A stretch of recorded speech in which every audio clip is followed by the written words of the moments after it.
3 other titles. Vanderbilt has won 1 other NCAA title. Should be a great match. Nebraska and Vanderbilt. And it's coming up next.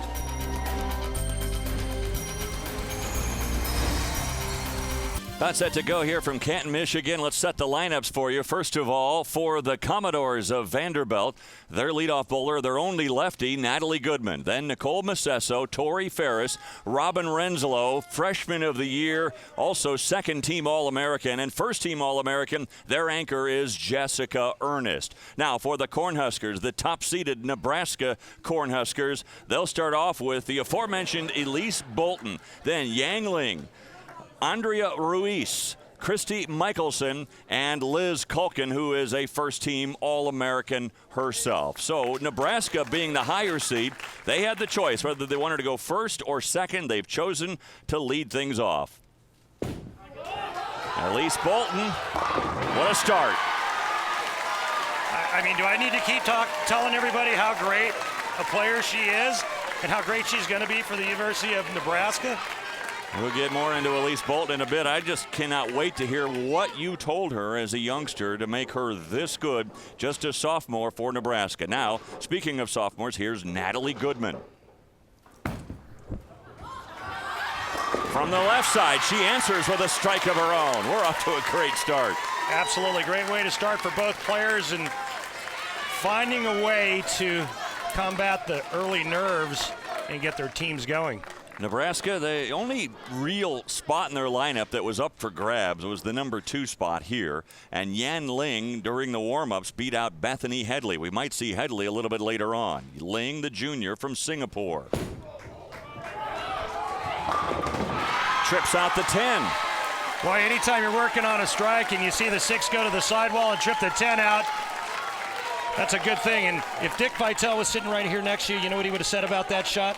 Awesome, baby. Well, here is Nicole Macesso, sophomore from Centerville, Ohio.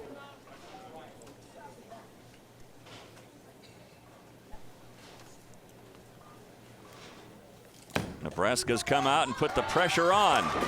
And Macesso says, we can handle it. You can't handle the truth. Yes, they can. Great start, great stuff early on. Wow, who's going to blink first?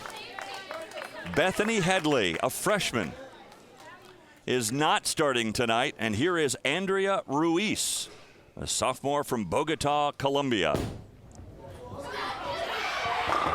Came in a little late and leaves the 10. Boy, good ball, though.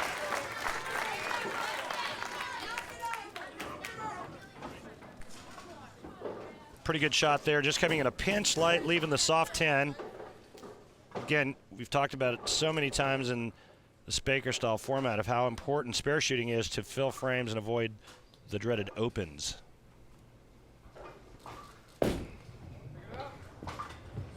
No problem handling that spare. She knocks out the 10 and still clean for Nebraska. 2 strikes and a spare. And now up for Vanderbilt, a freshman, very talented from Kalamazoo, nearby Kalamazoo. A lot of fans on hand here in the Detroit area. Tori Ferris. A little light, and she'll just leave the 2. Little light, but safe. No 10-pin or 8 and 10-pin standing with the 2-pin. You see this ball struggling to create friction down the lane, and comes in just a pinch light, but very easy single pin spare conversion coming up. Randy, as a freshman, she's been in and out of the Vanderbilt lineup, but really bowling great. Said actually has made more shots this week here in Detroit than anyone. Tugged it just a little bit, but no problem. And we are tied after the first 3 frames. And that's a prime example of why you throw a plastic bowling ball at a single pin spare. You miss a little left or right, you don't have to worry about the ball hooking or sliding past that pin. Just draw a straight line at the single pin spare and throw your plastic ball straight and hard at it. Here's Christy Michelson, 3rd-team All-American. What a nice ball, but again, leaving that 10. And both Ruiz and Michelson go with a little bit of loft as their bowling balls just kind of come into the pocket a little late and a little soft. Both players leaving back-to-back soft 10s. Michelson trying to win her second NCAA title. She won as a freshman in '09.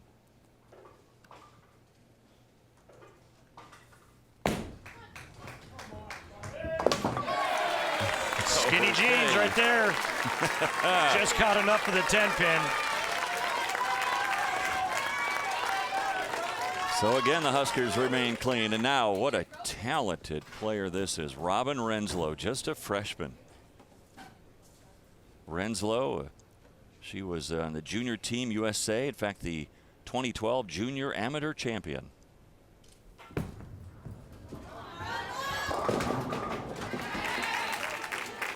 Pretty good looking shot, but again, the same result on that right lane where the bowling ball just kind of skids and goes too long down the lane. Looks like there may be some carry down occurring on this right lane.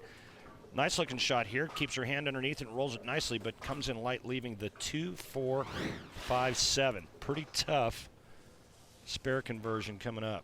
Just want to throw it in that pocket between the 2 and the 5. Just like that. Hey, I didn't know you were a world-class bowler, Dave. Pretty good stuff there. So with that 6 on the first ball, that gives Nebraska a slim lead here of 3 pins as we look at, boy, the amazing Liz Culkin. You want to see some power from female bowler, watch this. She's got it. First team All-American. And showing her stuff. And that's what power does for you. It gets in there and shreds the rack. She's got a great game. She gets out of the ball real quick. And look at that rotation going down the lane and kind of saws the rack open. Do you think her teammates are pumped?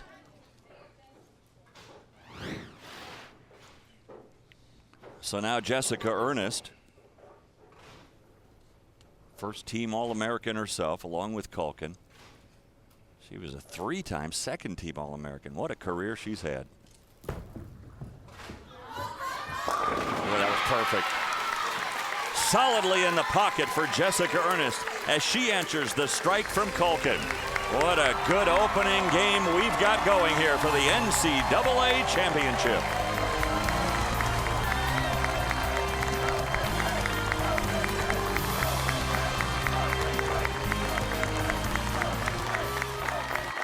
Halfway through our first game at Super Bowl in Canton, Michigan. The NCAA champions, best 4 out of 7 with Hall of Famer Randy Peterson. I'm Dave Armstrong, and so glad to have you lane side with us. So back to Elise Bolton, top of the lineup. She's gone strike, strike. And more importantly, she capitalizes on the strike that was thrown by Liz Culkin, and that's another double for Nebraska. Great balance at the foul line. You see that follow through going right towards the target. She says hit, it does. So at what age did you coach her as we watch Natalie Goodman answer with a strike of her own? I was coaching Elise when she was 8 or 9 and all the way up until she was about 15 or 16, right before she graduated and went away to college. When she first started, what were some of the fundamentals you taught her? Well, we worked primarily on her swing direction and keeping her hand underneath the bowling ball. Here's Yan Ling trying to triple up on the Brooklyn side. Hey, sometimes it's better to be lucky than good. So a turkey for the Huskers, and they've opened up a little bit of a margin, a 13-pin lead. Coach Straub probably giving her some instruction there and trying to loosen her swing up. Bill Straub, great coach, longtime coach for Nebraska, also a PBA champion. So now Nicole Macesso, she struck in the second. Tried to make it 3 in a row for Vanderbilt. Looks good. Oh, boy, just couldn't trip out the 10. Yeah, it was a good shot. And again, just a little light in the pocket, and that right lane looks to be a little tighter down the lane. Players will need to make an adjustment, maybe just go a little bit more direct on this right lane, but this is really good out of her hand. You can see that ball crossing right over the second arrow, and the 6-pin kind of going around the 10. Randy, for those new to bowling, when you say it's tighter, what do you mean? A little bit slicker, a little more oil. The oil seems to have carried down a little bit farther on that lane, a little moving towards the head pin, which gives that lane the appearance that it's just slicker. Good spare for Nicole. And you look at the Huskers, coached by Bill Straub. He's been the only coach they've ever known. In fact, the National Coach of the Year again this year after winning that same honor in 2005. Back to Andrea Ruiz. Oh, that's way light. And missing the head pin totally, leaving the 1-2. She got out of her hand quick and got it right of target. But if you're going to miss, that's, you know, as things go, working off 3 in a row, good pin count, and an easy spare. Yeah, the 1-2 is easy, and you'd never expect a bowler of this talent level to miss the head pin twice in a row.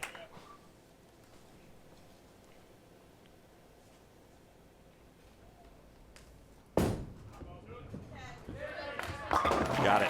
Good cover by Ruiz, and the Huskers remain clean, as do the Commodores.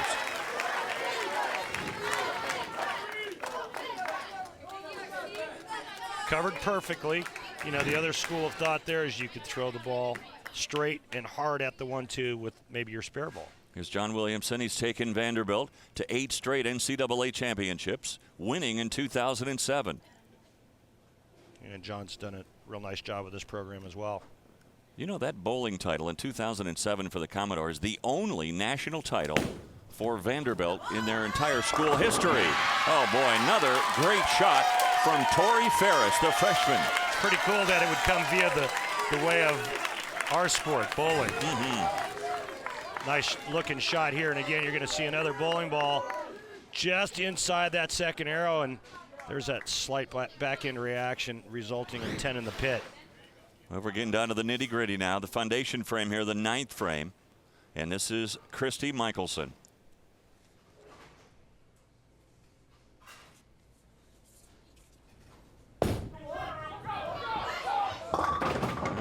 Leaving a mini split, the baby split, the 310.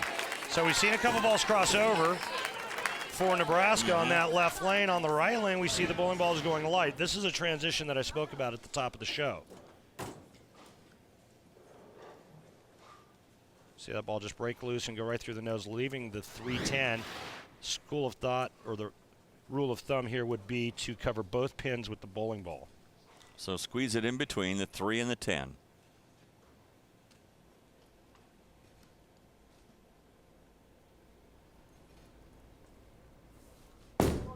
Big shot here. Nope. Leaving that 10, the first open frame for the Cornhuskers, and that leaves the door wide open for Vanderbilt. Yeah, and all of a sudden now the deficit's only 10 when Nebraska looked like they were going to run away with it. Max score for Vanderbilt, 244. Max score for Nebraska, 223. So this is a big shot coming up right here for Vanderbilt. They can actually tie it up with a strike.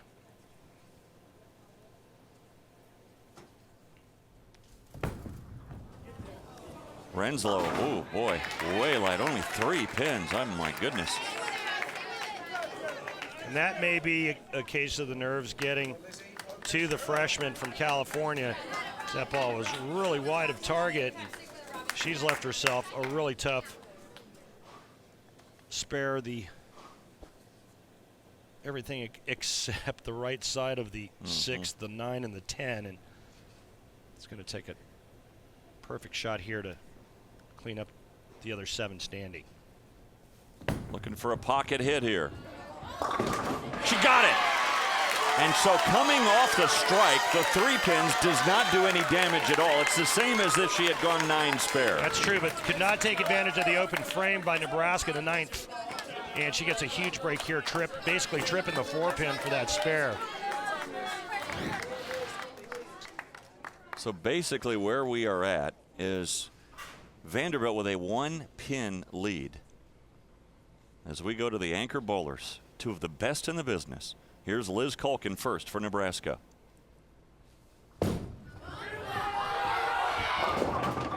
And maybe a reaction to a couple of the Huskers crossing over as she gives it some more room and leaves the sleeper, the 2-8. Nebraska's in trouble now.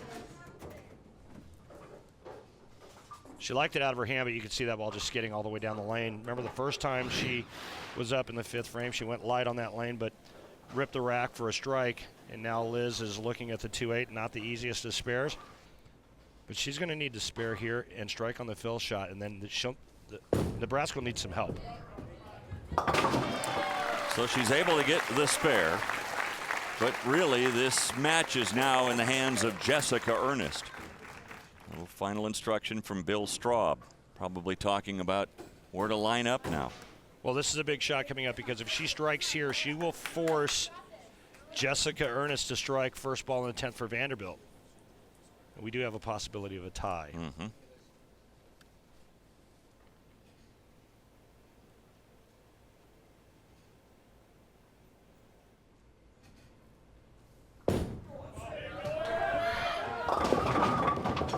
She gets 8 pins. Shaking her head, knowing that she's left the door open for Vanderbilt, who has a 3-pin lead. And now it does not force Jessica Ernest to strike on the first ball. Jessica Ernest can go 9 spare 9, and they will win this first game by 1 pin. You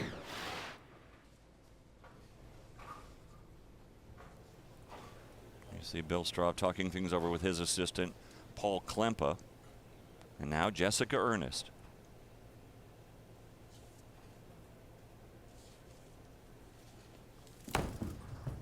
Strike it, pretty well wrap it up. Ooh. She needs to convert this and then strike on the fill shot for a tie. Things have gotten very interesting. Talk about a seesaw game going back and forth. Nebraska gets out to the early lead, then they trail late. And now all of a sudden, Jessica Ernest needs to convert the 2-4-5 and then strike on the fill shot just to tie this first game. Where the 4 almost fell, but it stood its ground. And so now she needs the spare and the strike to tie.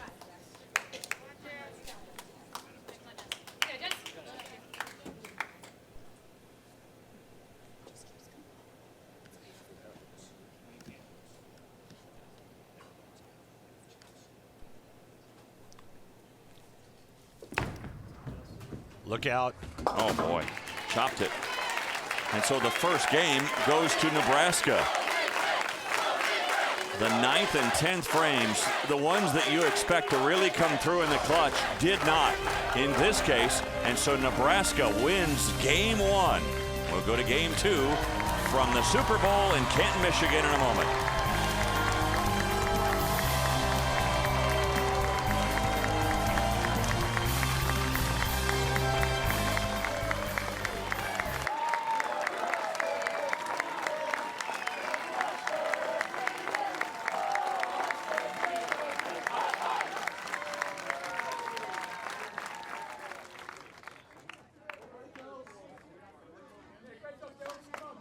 The NCAA salutes its more than 400,000 student athletes participating in 23 sports and 89 national championships. For more information about those championships, go to ncaa.com. We'd like to take this opportunity to thank the proprietors of the Community Bowling Centers, Mark and Diane Boyce. Thank you very much for having our championships here this weekend.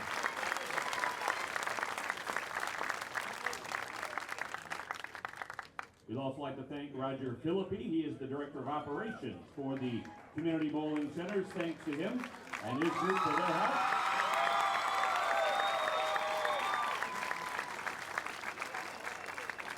And also to Doug Zueski and his staff here at the Super Bowl.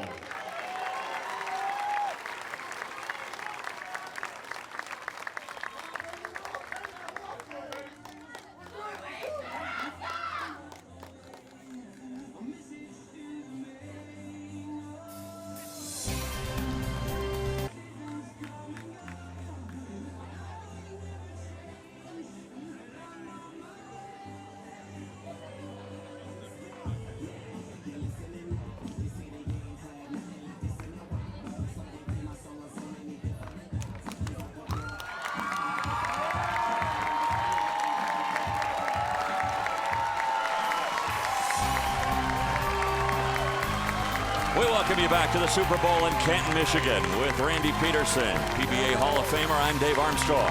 Well, Nebraska escapes as Vanderbilt lets them off the hook in game one. When you look at women's bowling now in its 10th year as an NCAA sport, it has been dominated basically by 4 teams. Nebraska with 3 titles, Maryland Eastern Shore, who won the last 2 years with 3 titles, and Fairleigh Dickinson with 2, with 1 for Vanderbilt. So now Vanderbilt will start off on the left lane. Natalie Goodman. Goodman's been solid. Natalie with her 3rd strike in as many frames. And Vanderbilt's really got to be feeling disappointed, literally giving the last game to Nebraska. They had them on the ropes and didn't get it done in the 10th frame. One of your keys was the anchor bowler for the Commodores had to come through, and in this case, Jessica Ernest just did not. So here is Elise Bolton. Well, that's her first non-strike in her 3 frames. She had 2 strikes and now leaving the 4-pin. But every shot for Elise has been in the pocket. Yep. And I didn't expect anything different. She's just a very fundamentally sound player. You started working with her at the age of 8. Did you see the raw talent even back then? I did. You could just see it. You know, she just had a knack for it. But what makes Elise so good is how tough she is mentally. She is fearless, afraid of no one or any oil pattern, any team. She's just fearless. Transferred to Nebraska from Sam Houston State. And boy, she's been a terrific newcomer for the Huskers. On the outside, she has that, you know, that very soft demeanor, but on the inside, she's a beast. Nicole Massesso striking a spare so far.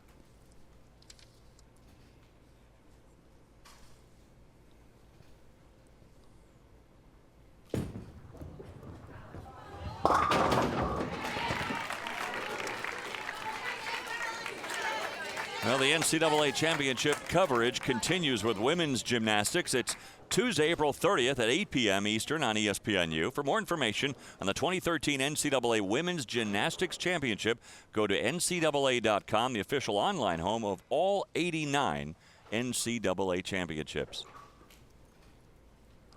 Right now, you can see the transition that's happened on the left lane just from the first shot from Nicole Massasso. And chopping the 6-pin, getting just the 9, and an open frame for Vanderbilt. That was one of your other keys. Don't have many open frames. Yeah, you can't have open frames against Nebraska. They're just too strong. So here is Yan Ling, again the junior from Singapore. Started bowling at the age of 7. And it gets a mixer. Again, she goes with that little loft, and it's very common to see international players with the loft. A lot of the old patterns that they bowl on overseas are very dry, and that loft will help get the ball down the lane. And she gets that ball into the perfect swish zone and shreds the rack, throws the 5 over into the 7, and takes advantage of the open frame by Vanderbilt. That's an interesting point you make about the difference in conditions between here and Singapore. Mika Koivuniemi is famous for it on our tour. You know, he's from Finland and bowled in Europe for years and years and years, still does, and developed that lofting style. Another mixer. Tori Ferris, that's her 2nd strike. Well, and Vanderbilt needed that to kind of right the ship after the open frame in the 2nd. This ball just tickles the head pin. She caves the bucket in. 8-pin goes last. Sometimes it's not how, it's how many. Now Andrea Ruiz taking a wider angle, and she leaves the tricky 2-8. I'd like to see Andrea get the ball on the lane a little bit sooner. That'll help the ball start to grab the lane much earlier and get that ball to curve into the pocket. Remember, the excessive loft makes the ball go longer down the lane before it makes it smooth. The ball can't curve if it's in the air. Andrea's still looking for her first strike.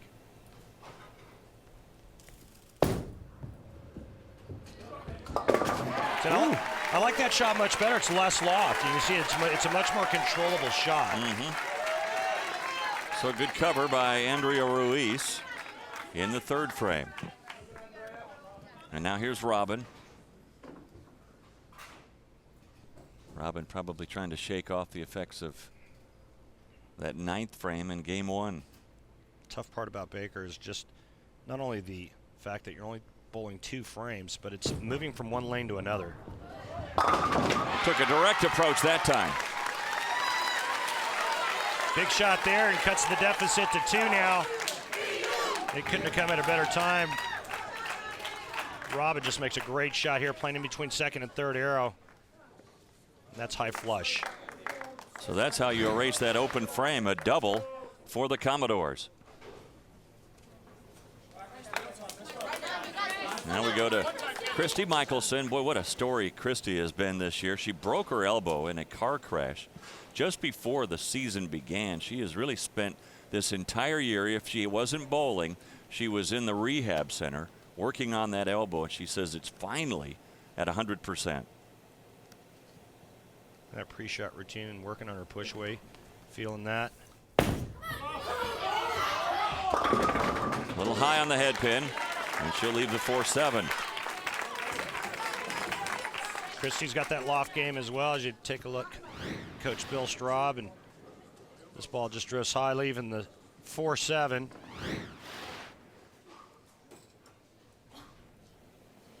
Again, the players need to make the adjustments from one lane to the next. And you're right, in this Baker format, Randy, they don't have much time to make that adjustment. Do it on the fly. Well, they have to rely on their teammates to come back with the right information.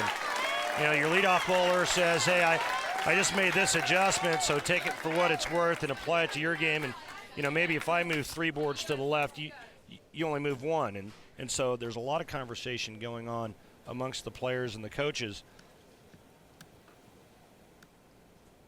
Here's Jessica Ernest, who had that open frame in the 10th. See how she rebounds mentally from that. Wouldn't surprise me. See a strike right here. Look out. Crossing over, and boy, probably thankful to leave just the 5-9. Could be some anxiety from the last game when she opened in the 10th frame to give the match to Nebraska, and this is just a pull shot right here. Catches just a little bit of the head pin, leaving the 5-9. Her mom and dad, Lisa and Larry, owned a bowling center back home in Vidalia, Illinois.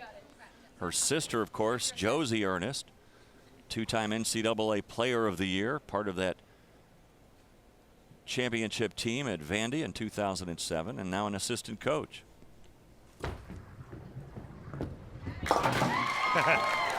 She kind of gave it the, all right, I made a spare.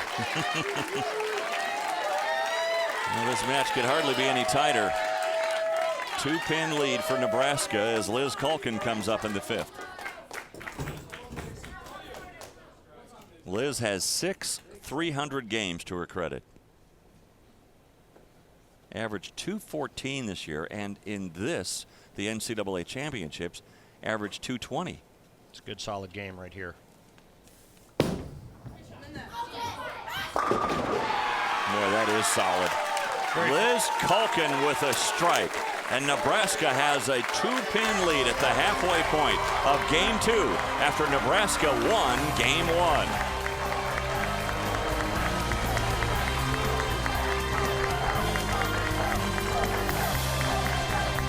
So now we go to the 6th frame, and up first for Vanderbilt, Natalie Goodman. She's been perfect. 3 strikes in 3 frames. Dave, is that a free app? It is. I got to get that app. Absolutely.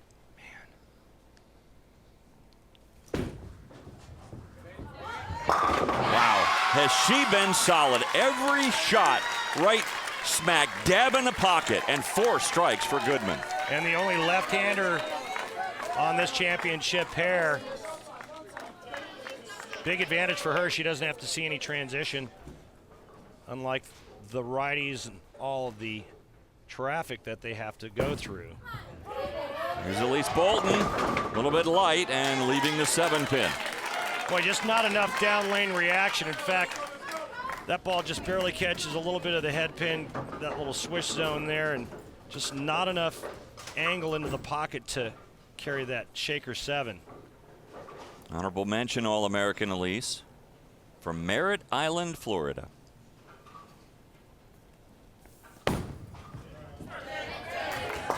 Doesn't even have to watch. As soon as it left her hand, she knew that was good. And a 2-pin lead going to the 7th frame, but a chance for Vandy to take the lead with a double. Another close match, or excuse me, another close game. Another one heading to the wire. Remember last game, Vanderbilt basically gave it away in the 10th frame with an open frame. It's a big shot coming up right here. Nicole had an open in the 2nd frame of this game.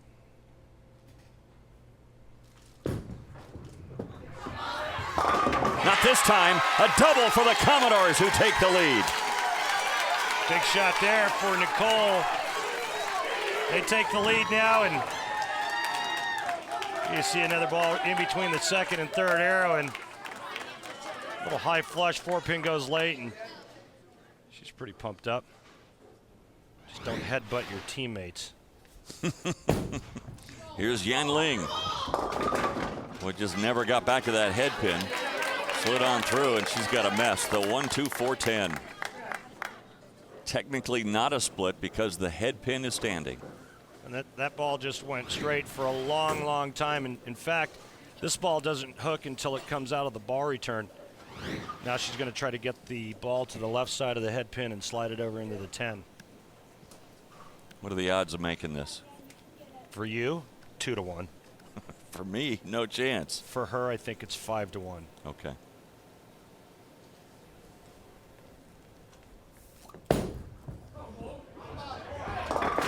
How about even money? Well, I was betting on her. Yeah. What a big shot for Yan Ling.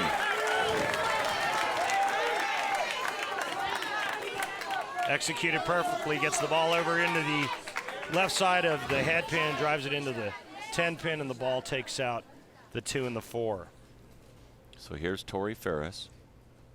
She struck in the 3rd frame.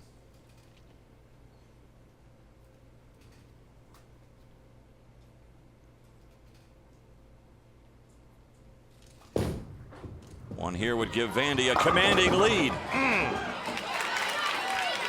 There's the 6-pin leading on the 10, but just not enough drive through the pocket to get it to react properly to take the 10 out.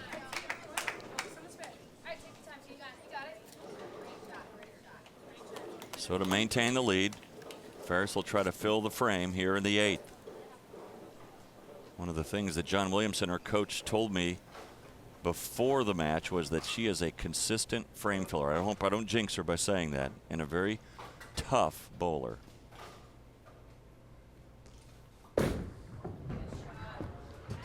Good shot. I'm so glad she made Me that. too.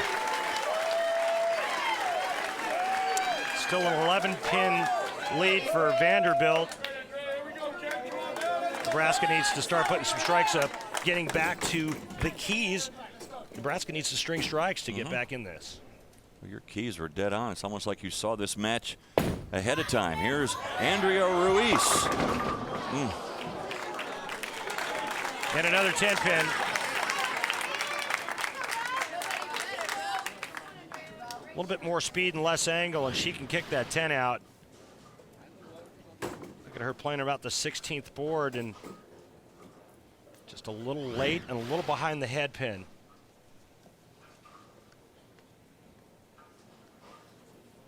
It's going to come down to that 9th and 10th again.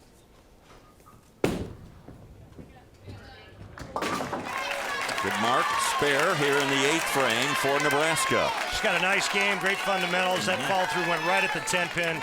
Very nice spare conversion. So here we go. Robin Renslow, a freshman, but a very talented freshman.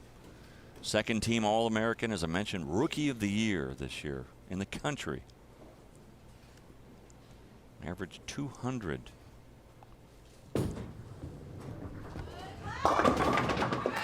Right through the head pin, and lucky not to get a split, leaving the 4-7. Right through the schnoz. That could have been the big 4 easy, and only leaving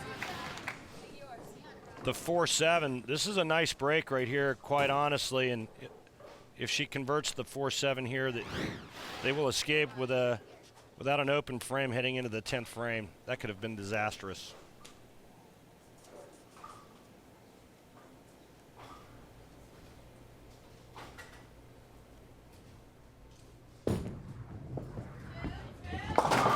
got it. So the foundation frame, she throws up a spare in the ninth.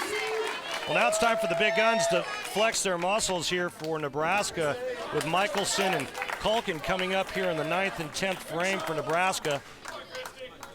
They have a possible 213 if they strike out from the 9th frame. And Vanderbilt, if they strike out in the 10th, they will shoot 213. Here we go again. Does it sound familiar? Yeah, it does. Here's Michelson.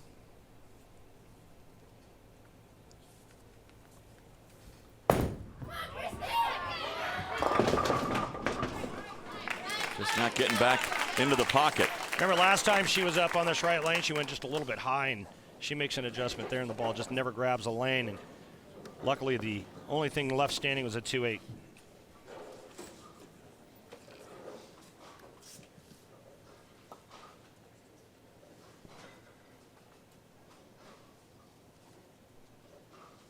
.201 possible now for Nebraska. .213 possible for Vandy.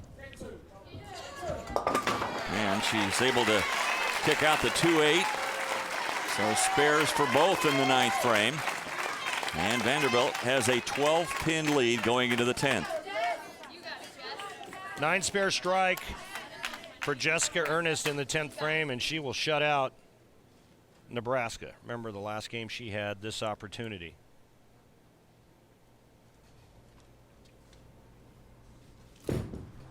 Look out. Flags the head pin again, and now Vanderbilt is in jeopardy of losing this game again. She converts here and then throws a strike. Vanderbilt will bowl 200 even. That will give Liz Culkin an opportunity to throw 3 in the 10th to win by 1. First things first, convert this spare.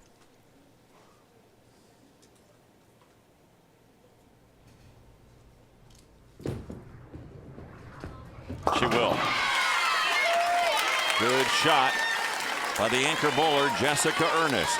She's got to find a way to settle down, Dave, because the 10th frame, the last 2 games, it's come down to this. And remember, she opened the 10th frame the first game, and here whiffs the head pin on her first ball. Luckily converts the 1-2-8. Count very important here.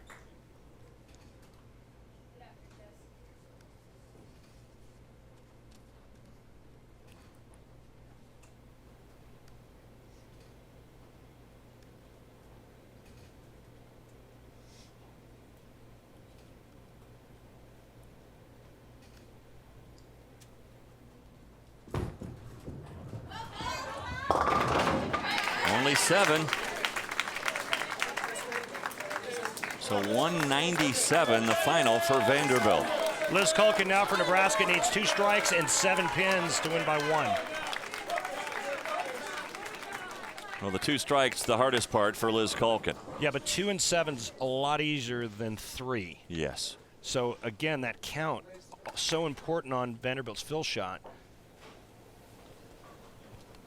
A lot less pressure now. Sure, the first 2 strikes, lots of pressure. I get that, but 2 and 7, a lot easier than all 3 in the 10th. Culkin struck in the 5th frame on this lane. Not this time. Nope. Wide of target, never had a chance. So Vanderbilt will even up this match, and now it's basically a best of 5.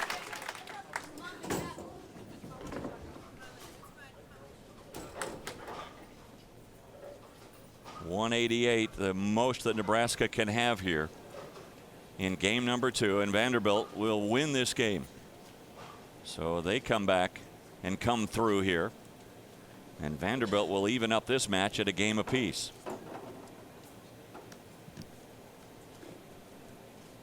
Both games coming down to the 10th frame, Dave. And obviously, that's the all-important anchor position, and both anchor bowlers had their chances of putting away the other team.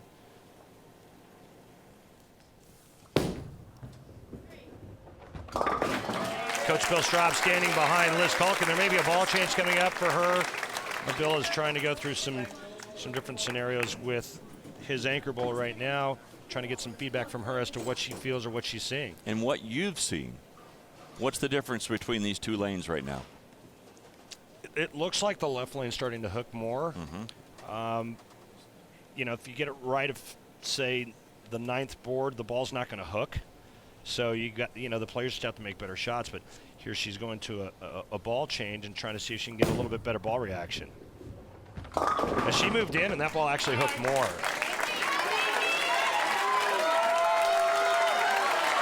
All right, so Vanderbilt comes back and wins game 2. And we're even at a game apiece. Michigan. So we're all tied, a game apiece. We go into game number 3, and now it's gone from a best-of-7 series to a best-of-5 series. Both games coming down to the 10th frame. Really good stuff. Very competitive.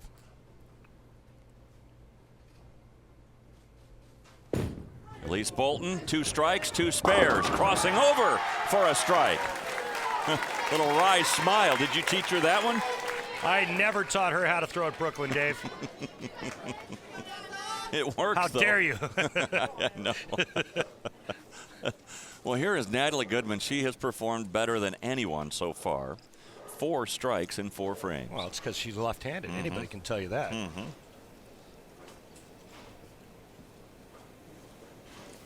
Boy, you talk about great upside. Just a sophomore. Ooh, I hope I didn't jinx her with those 4 strikes. 2, 4, 7, 8, and she has bowled really well. It has nothing to do with which hand she throws it with, but she's made really good shots today. That's the first one that's gone high, and she's left herself with an incredibly difficult spare conversion. The reason being the back pin, the 8 pin.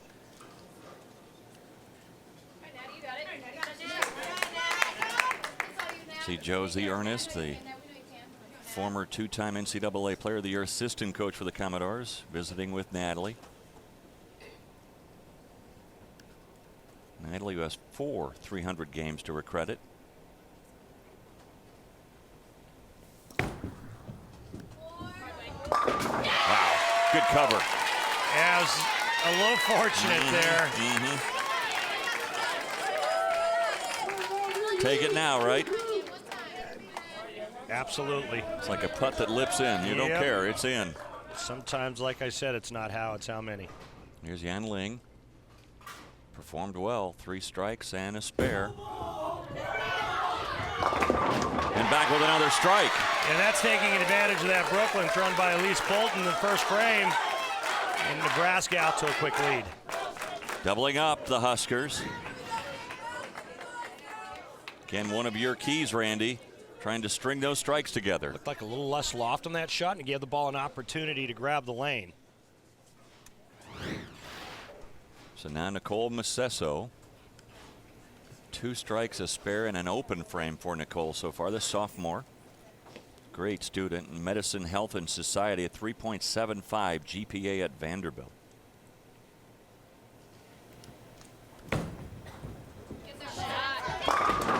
Boy, good shot. Just couldn't trip out the 10. Yeah, it really was.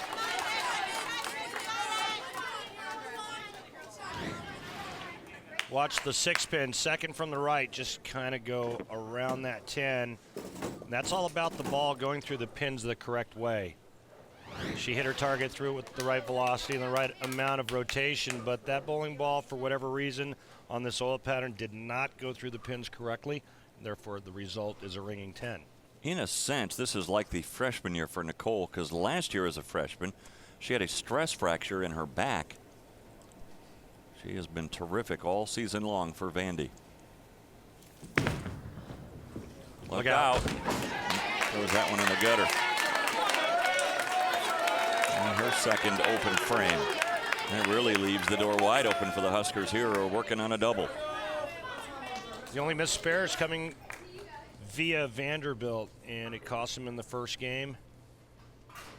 And they got away with it in the last game.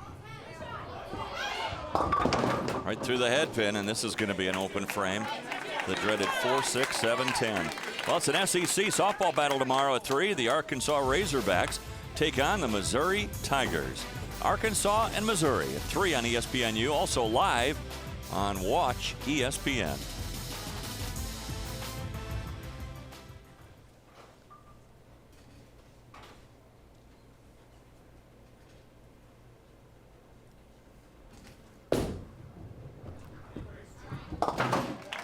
So she'll go for the pin count and trip out the 6-10. Open frame here for the Huskers. So now Tori Ferris will try to get the Commodores back on track. No team running away with this at any point in any of the games thus far. It's been pretty much, you know, nip and tuck from the start to the middle of the game to the end of the game.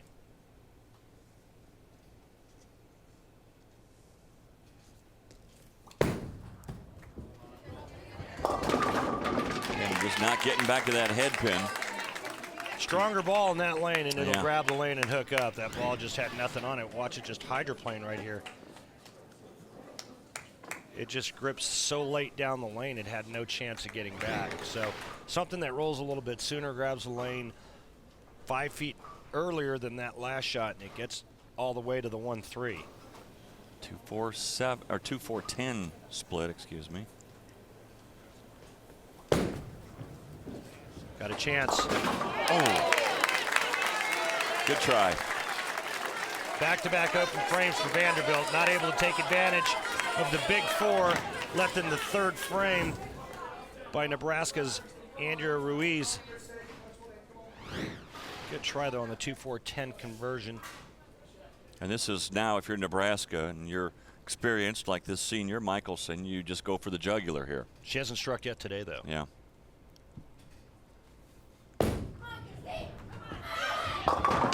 And another split. And you can see the players are making the adjustment on that left lane. The left lane does hook more, and they're moving in, just not enough. And that Nebraska's paying for it every time they've gone through the nose now. In the third and fourth frame, it's been a big split. And here's another open frame. So it'll be 4 open frames in a row for Nebraska and Vanderbilt.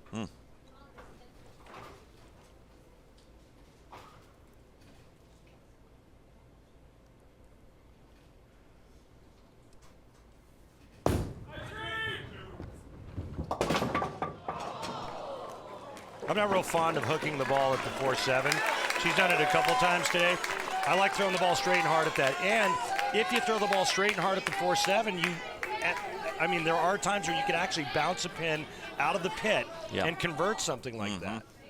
But you need velocity, and you need to throw it straight and fast. So 61-4 for Nebraska, and an opportunity here for Robin Renslow. They have 37, Vanderbilt, through 3. Working off an open frame. In fact, back-to-back opens, and that'll get them going with a strike. So now a chance for the Commodores to regain the lead. I like her, and I like that her game. It's very sound. She gets the ball out of her hand nice and quick. Good balance at the foul line. She rolls behind the bowling ball nicely, and there's a great result. So if Vandy can double up in the 5th frame off of that strike, they'll have the lead. Here is Liz Culkin. The two powerhouse 4th and 5th bowlers for Nebraska haven't gotten a lot done today. 2 strikes between the 2 of them. And that's not going to get there. Oh, boy. Could be back-to-back-to-back open frames for Nebraska, having trouble adjusting to the transition of the oil pattern. She now has left herself the 2-4-8-10. Gets the ball wide. It has no chance of getting back. Nebraska right now in big trouble because the picture isn't very clear for half of the team as to where to stand and where to throw the bowling ball.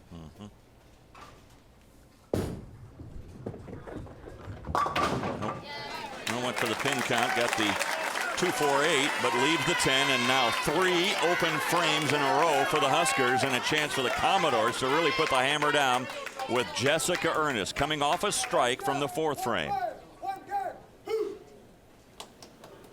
70 pins through 5 for Nebraska. And again, 3 open frames in a row. 3 splits in a row for Nebraska.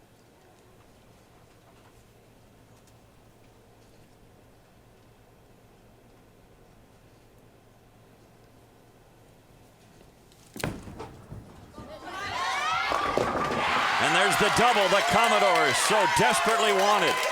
And that puts Vanderbilt in the lead through 5 frames. Tied at a game apiece, Vanderbilt has the lead in Game 3.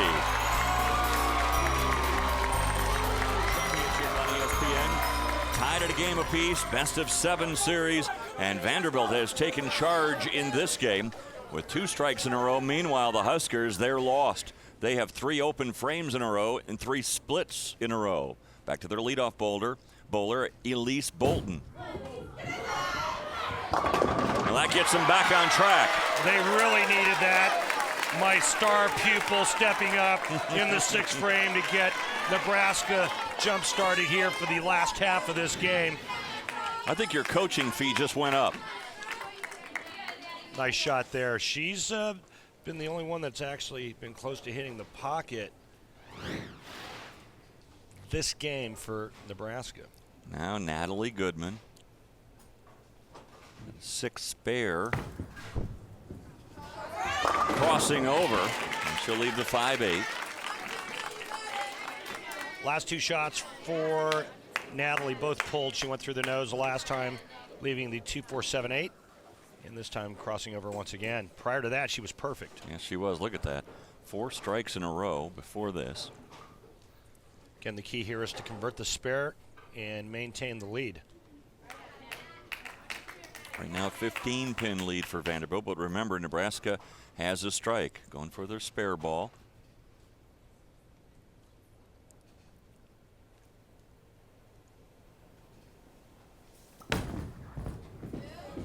I like that. That's fundamentally sound right there.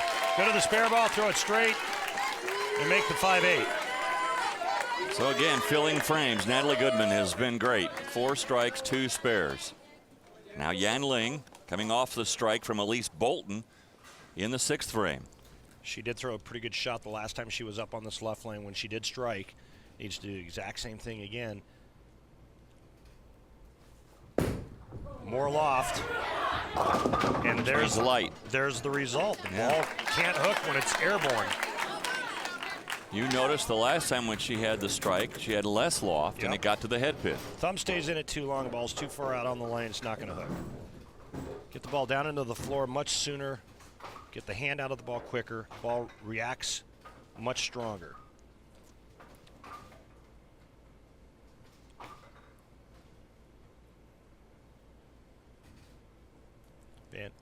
Nebraska's struggling just to hit the pocket on this left lane this game. Well, I used the term lost, and she almost chopped the 5 there. I used the term lost, and that's kind of where the Huskers were. Bolton got them back on track.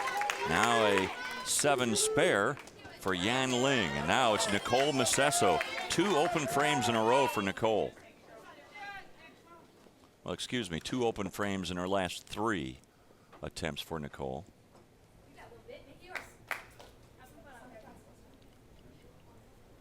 Really taking her time.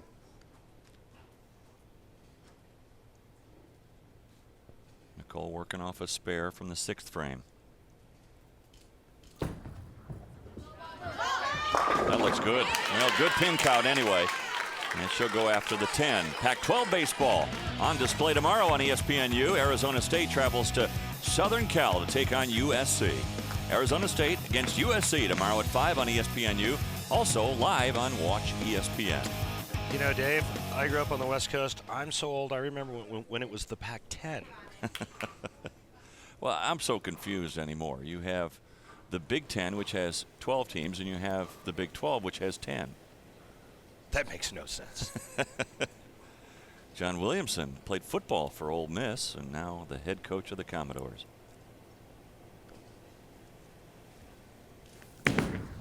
Oh, look out. Oh, good thing they painted that thing this morning. Well, you heard it double dribble when she let go of it, and that ball was left all the way, and it actually skidded far enough down the lane to catch enough of the 10-pin. Right here, she's a little worried, and she's saying, "Skid, please." Okay, thank you. Right through the head pin, and lucky to get the 10 to fall. She needs to make a bigger move to the left, or throw it faster, or go to a ball that doesn't hook as much. Last 2 shots have went high. The last time she left the Big 4. This time she trips the Big 4 out. Nebraska still has a chance, but it's starting to get late in the game for them, and their last 3 bowlers, the 3rd, 4th, and 5th bowlers, have yet to strike this game.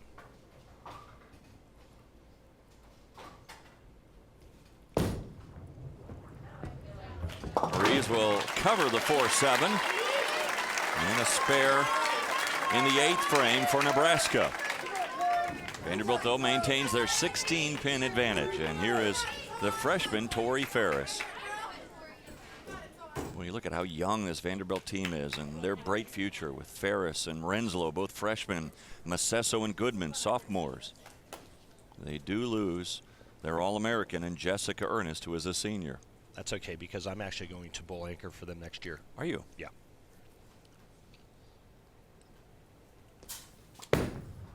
Name change to Sandy. Well, we're going to keep the Randy. We're just going to spell it R-A-N-D-I. Perfect. Nice shot there. Last time she was up, remember, she went light. And she makes a nice adjustment there. This ball is high flush. What a great shot.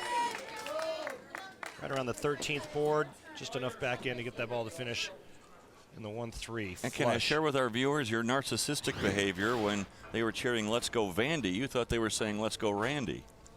They weren't saying that? No. Sorry. Oh. Here's Christina. Michelson with her first strike.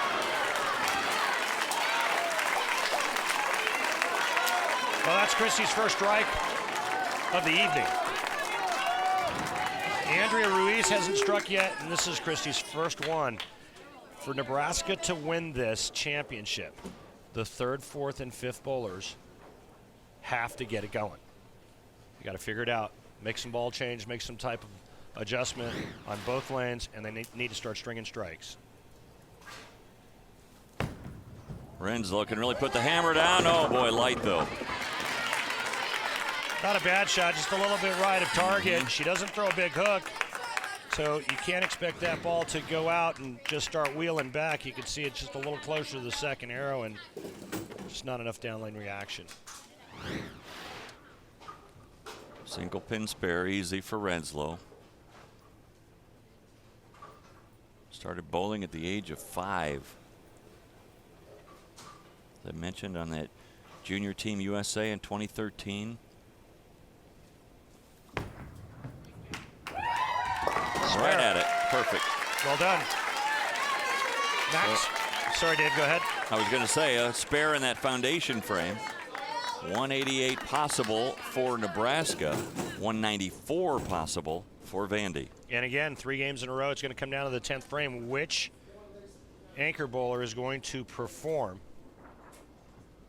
There's Liz Culkin, a little bit lost in that 5th frame. She had the split. So we'll see how she can perform here in the 10th.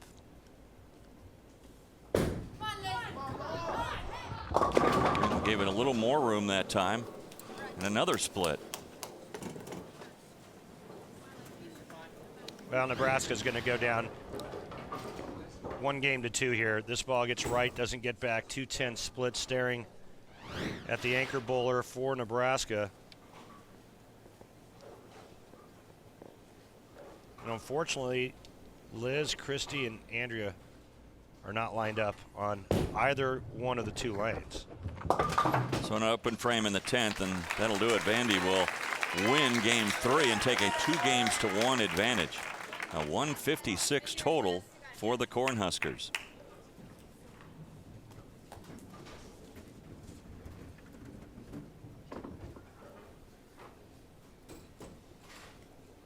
All she needs is 1 pin. Keep it on the lane, stay behind the foul line, and Vanderbilt's going to go up 2-1.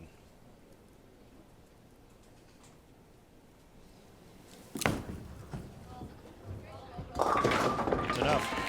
Not great, but plenty. That's all they needed. So Vanderbilt comes back after losing game 1. They'll win games 2 and 3. They didn't need to bowl a big game. No. I mean, when Nebraska opens 4 times in one game and shoots 156, Vanderbilt just needs to fill frames, and that's pretty much what they did from the 4th frame on. And you look at this, it really could be a 3-0 lead for Vandy. They let the first one get away. It's a great point, and it was up to Jessica in the 10th frame of that game. She missed the spare and gave the game to Nebraska. Boy, anytime you can roll a 169 and win, that's a gift. So Vanderbilt takes a 2-game-to-1 lead. Can Nebraska get their mojo working? We'll find out when we come back in a moment.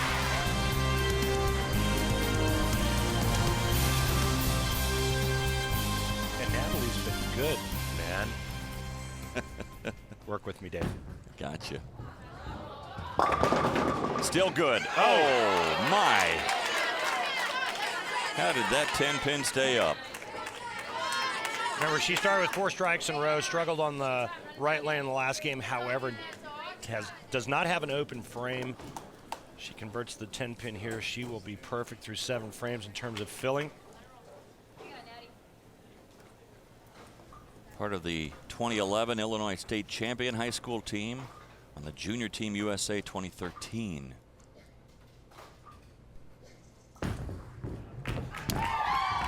And knew that one as soon as it left her hand. Good spare shooter. Yep. You know, as soon as the ball was about a quarter of the way down the lane, she knew that that 10-pin wasn't a problem. Loves to go celebrate with her team. Again, Baker format, which means you have 5 members of your team, each bowl 2 frames. The leadoff bowler, Elisa Bolton, will bowl in the 1st and the 6th frames. And Elisa right through the nose, and she leaves the split, the 3-6-7-10. And that's really the first poor shot that Elisa's thrown today. She gets it inside a target and goes through the nose and pays for it. 3-6-7-10. She'll try to get the ball to the right side of the 3-pin, throw it over into the 7, and the bowling ball will take out the 6 and the 10. Randy, in your mind, you just kind of look at this as like the baby split, the 3-10. Great way to look at it. Well, get a little bit too high on the 3, though, and leave the 7 and open in the 1st. Boy, is it just me, or does it feel like somebody sucked all the life out of Nebraska? Yeah. No, I think you're exactly right. Those 3 open frames in a row, those 3 splits in a row in the last game seem to have taken all the fire, the vim and vinegar away from the Huskers. And you made a great point in the last game that Vanderbilt could easily be up 3-0 to none. Mm-hmm. So here is Nicole Macesso.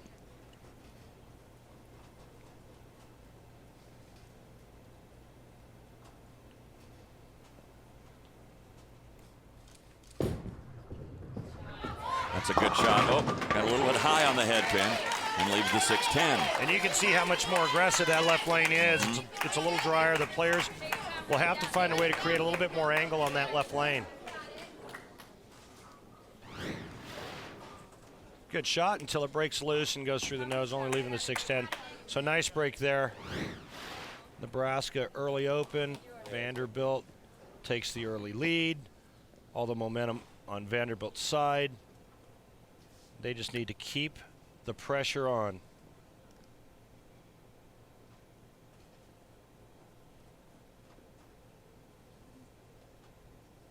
Good spare. So 2 filled frames for the Commodores to begin game 4. And they have a 9-pin lead over Nebraska. Here's Yan Ling. Yan started off great. 3 strikes in her first 3 frames. She's filled every frame so far. And another strike for Yan Ling. See if she can get her team going, start stringing some strikes, and even up this match at 2 games apiece. Tori Ferris.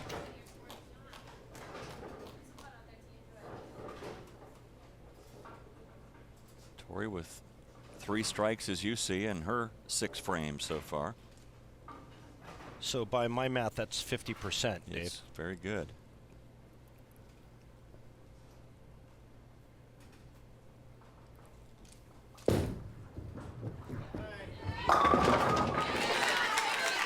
And there's the problem when you try to create angle and you don't have enough revolutions or a strong enough bowling ball to go through the pin. You'll leave that flat 10, which is exactly what this is right here. You can see that it just enters the 1-3 a little soft, and you'll always leave that half 10 unless the ball's perfectly placed between the 1 and the 3 as it goes through the pocket. Is that weight of the ball? Is that rotation? Is it power, strength? What is it? It's ball motion going through the pin. So it can be a combination of lack of rev rate, not a strong enough bowling ball. Could be speed related. On that particular shot there, not enough revolutions, and the ball just doesn't have enough drive through the pins. 3 spares in a row for Vandy to keep the pressure on the Huskers, who can take the lead with another strike here. Working off a strike from the second frame here is Andrea Ruiz. She's still looking for her first strike.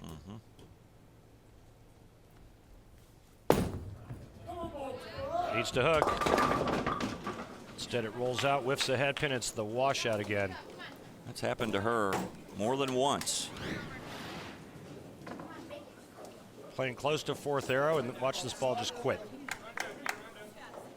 Can't play the right lane like you play the left lane. It's a little tighter. And I look for Coach Straub to possibly make a lineup change here in the very near future. Mulling it over right now. Good conversion, though, by Andrea Ruiz. Clutch shot. Well, that was pretty spectacular. The Nebraska can't really afford another open frame. She steps up and makes the 1-2-4-10 and made it look easy. So an 8-pin lead for Vandy. Again, coming off the strike.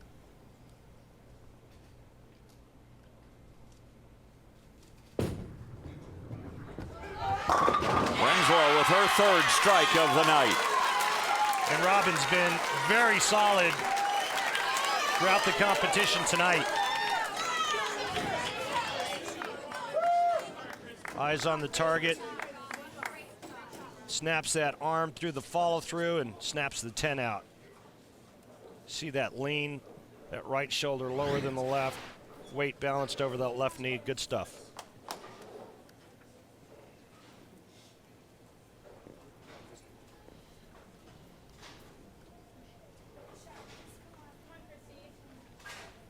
So here's Christy Michelson.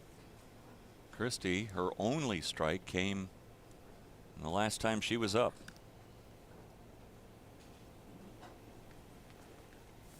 That was on the left lane. See if she can make it on the right. No, way light. Now the NCAA championships. The coverage continues with women's gymnastics. It's Tuesday, April 30th, 8 p.m. on ESPNU. For more information on the 2013 NCAA Women's Gymnastics Championship, go to ncaa.com, the official online home for all 89 NCAA championships. Nebraska on the left lane had trouble going high every shot. Now on the right lane, they're going light. And a good cover again, though, by Michelson. That weak pin count, though, makes the lead 13 for Vandy. Again, Nebraska finding themselves trailing almost halfway through the fourth game. Vanderbilt with a 2-1 lead over Nebraska in this best 4 out of 7 game match.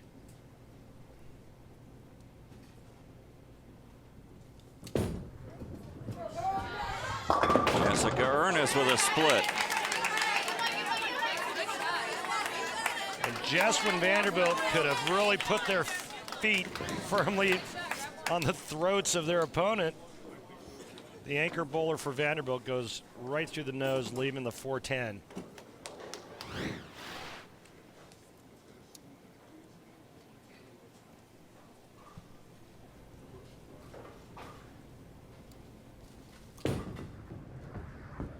A good try, but the 10-pin stands in an open frame for Vanderbilt, which cuts the lead to 1. Again, when you look at the score sheet top to bottom for Nebraska, the first 2 bowlers, Elise and Jan, have really done a nice job. It's been the bottom 3 players, Ruiz, Michelson, and Culkin, have not thrown enough strikes for Nebraska today.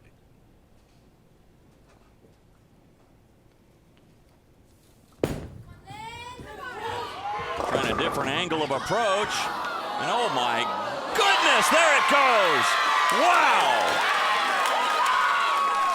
There's this old bowling announcer who used to say a long time ago, hit him thin and watch him spin.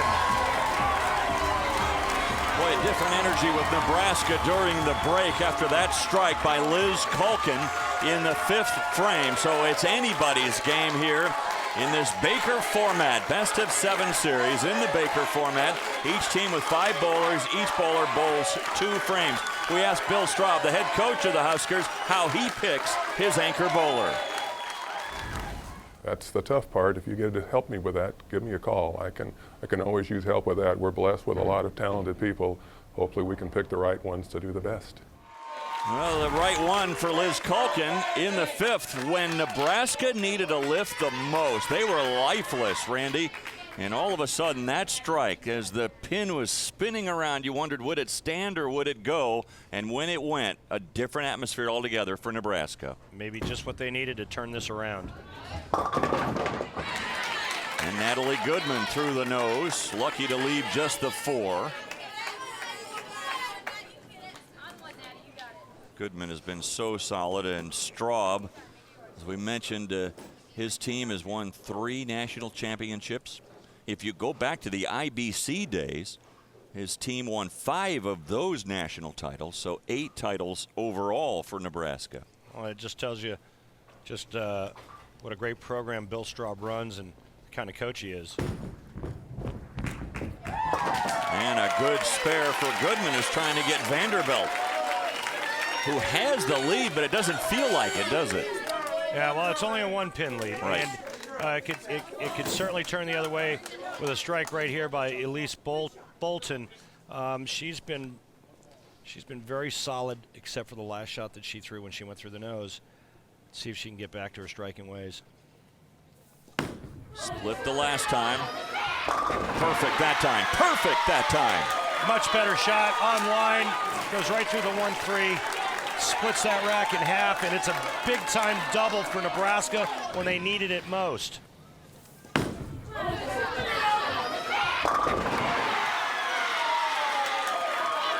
That puts the Huskers in front. And nice recovery for her coming back from that open frame. It's amazing how quick the momentum can really turn, especially in this Baker-style format. So now Nicole Macesso, with all eyes on her. Working off the spare in the 6th frame.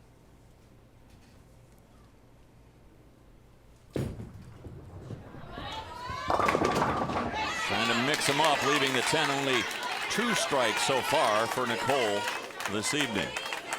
Oh, and that was a nice shot by Nicole.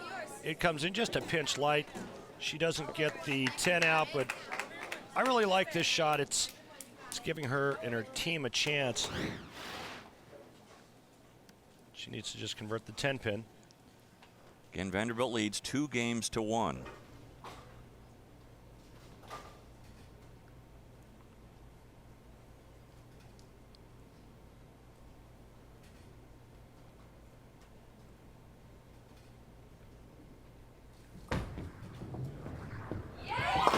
Got it. Solid. I mean, their hands have to be sore from all the high-fiving that they've done this week. They got blisters, not from bowling, but from slapping high 5s and 10s. Now Yan Ling trying to make it 3 in a row. Good pin count, though, working off the double. A much better shot, though. Not as much loft, and that ball actually had a chance to strike. Gets the ball in the lane much sooner. Now, a little bit more axis rotation or side turn, and that ball would have struck.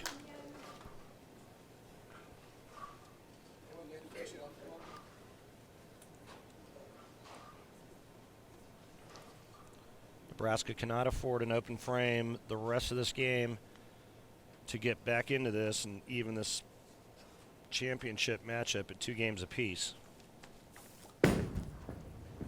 Oh, get there. Yep. Took its time, but it got it. So a spare in the 7th for Nebraska to maintain that 9-pin advantage. Now all eyes on the freshman, Tori Ferris. From nearby Kalamazoo. Tori with 9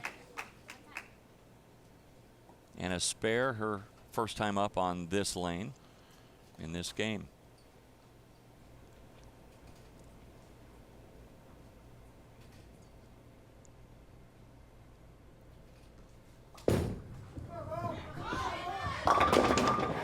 Got the 7 to go.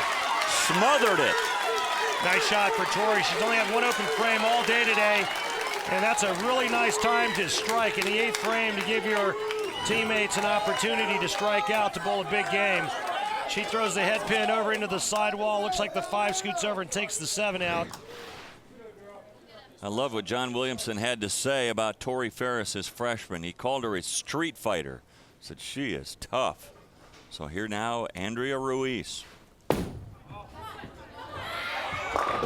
Got it into the pocket this time. Still looking for her first strike.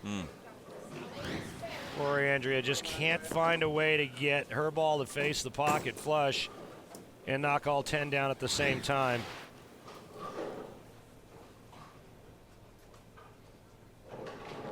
Good news, despite no strikes, Andrea only has 1 open frame, and that came on a split.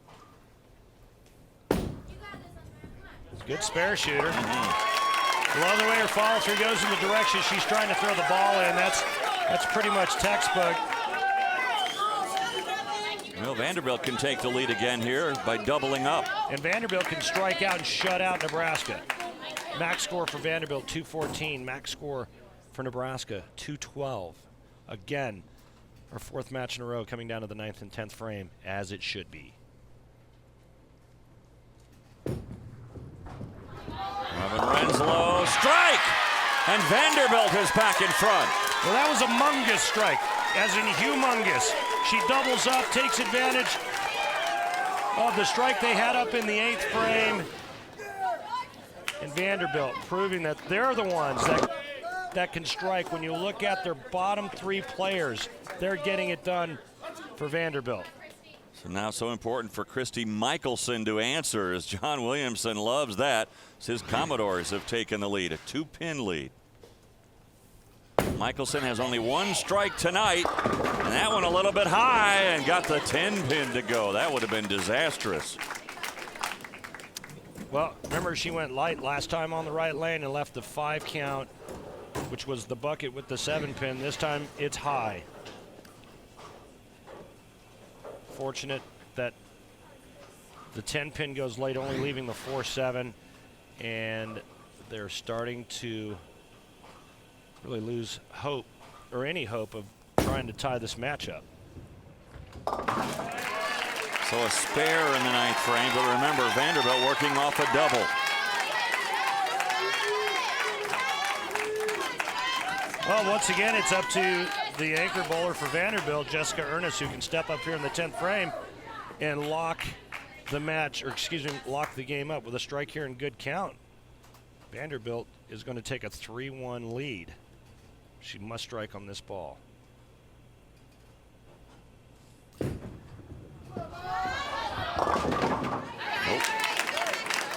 not only does she not strike, she loses count, and she's left herself with an extremely difficult spare of the bucket, the 2-4-5-8. Leaves the door open for a possible tie again, too.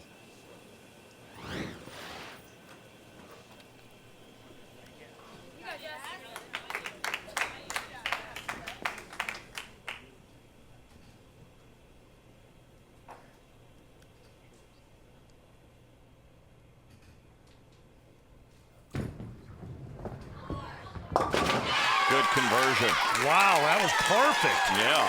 I mean, she literally split the 4-5 in half. Now, if she strikes on this ball, Vanderbilt will shoot 190. That will force Nebraska to throw a double in the 10th frame. And like you said, we have the possibility of a tie. So she strikes on this ball. Liz Culkin has to strike first ball in the 10th frame for Nebraska, or Nebraska will trail 3-1. Phil's shot so important now.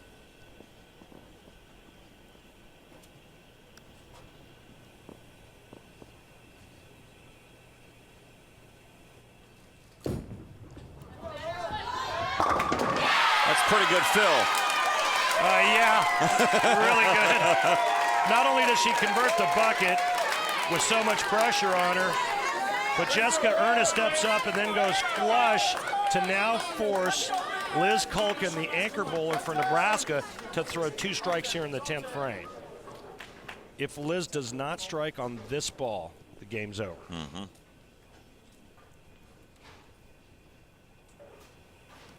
Strike spare, we're tied. It's all to this one. And there it is. Huge shot for Liz Culkin. It's now time for the anchor bowler for Nebraska to step up and prove to the world why her coach, Phil Straub, talking to her right now, put her in this position. So here is the situation. A strike here, and Nebraska will win this game. A spare here, and we're tied. And each team will get a half a point.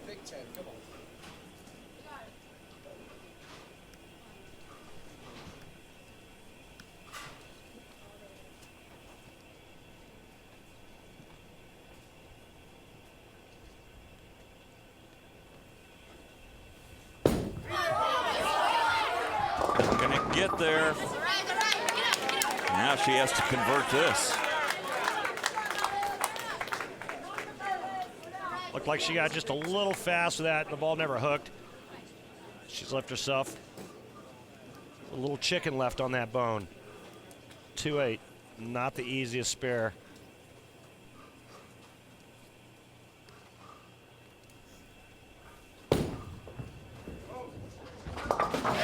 So there's the conversion and the tie, 190 to 190.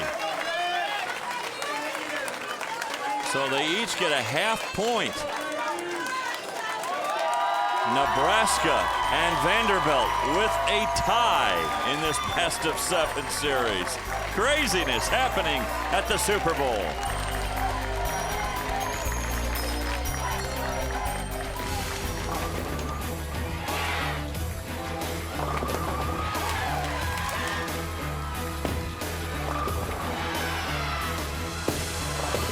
Well, the pins have been mixing and falling at the Super Bowl in Canton, Michigan.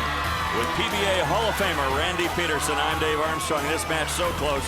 In fact, so close that the last game ended in a tie, 190 to 190. The best of 7 series, with Vanderbilt leading 2.5 to 1.5.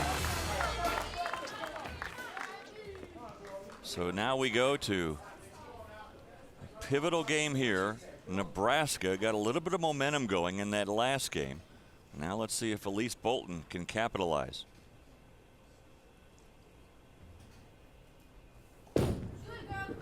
Except for one frame, Elise has been really solid, and here leaves the 3-6. And the players and teams have now flip-flop lanes again. Nebraska back on the left lane. The left lane appears to be drier. It looks to hook more. And the last time Nebraska was on this lane, they bowled the lowest game of the day. Never got adjusted to the hook and the overreaction of this lane. An opening spare for Nebraska. Vanderbilt, on the other hand, looks pretty good on both lanes. Yeah, they do. Well, Straub talking with Elise now as they continue to try to figure out the oil pattern. And now Natalie Goodman. Goodman started off with 4 strikes in a row. Since then, 4 spares in a row.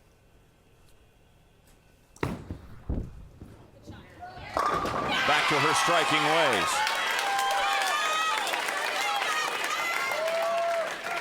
Really good shot. Natalie Goodman has looked solid all day. Great spare shooter. Started with 4 strikes in a row, and now she's back on it again. Put those glasses on. It's the difference between Clark Kent and Superman, and she went back to Superman there. Here's Yan Ling. There there's a good solid ball. Ling has really been the most consistent performer for the Huskers. Much better shot now. She's backed off on that loft, and her ball reaction's gotten much better. She can at least hit the pocket on both lanes. Again, the problem area for Nebraska has been their bottom 3 players. Andrea Ruiz has yet to throw a strike in this entire competition. Christy Michelson's only thrown 1 strike, and their anchor bowler Liz Culkin has only thrown 4 strikes. So it's been the bottom 3 that's really been a tough go for Nebraska. Here's Nicole Macesso, just 2 strikes for John Williamson and the Commodores. A little bit light and leaves the 2-8. I like her game. She keeps the ball in play, keeps everything in front of her. Pretty good spare shooter. You see that down and in look right there. Remember, the right lane's a little bit tighter than the left lane. A little bit slicker. And the other hard part about the Baker format is the time in between each shot that these players have to wait. You're bowling 2 frames in one game. You're sitting and waiting. You're slapping high fives with your teammates. And then, then when it's your turn, you're expected to get up and throw strikes. It's not an easy thing to do.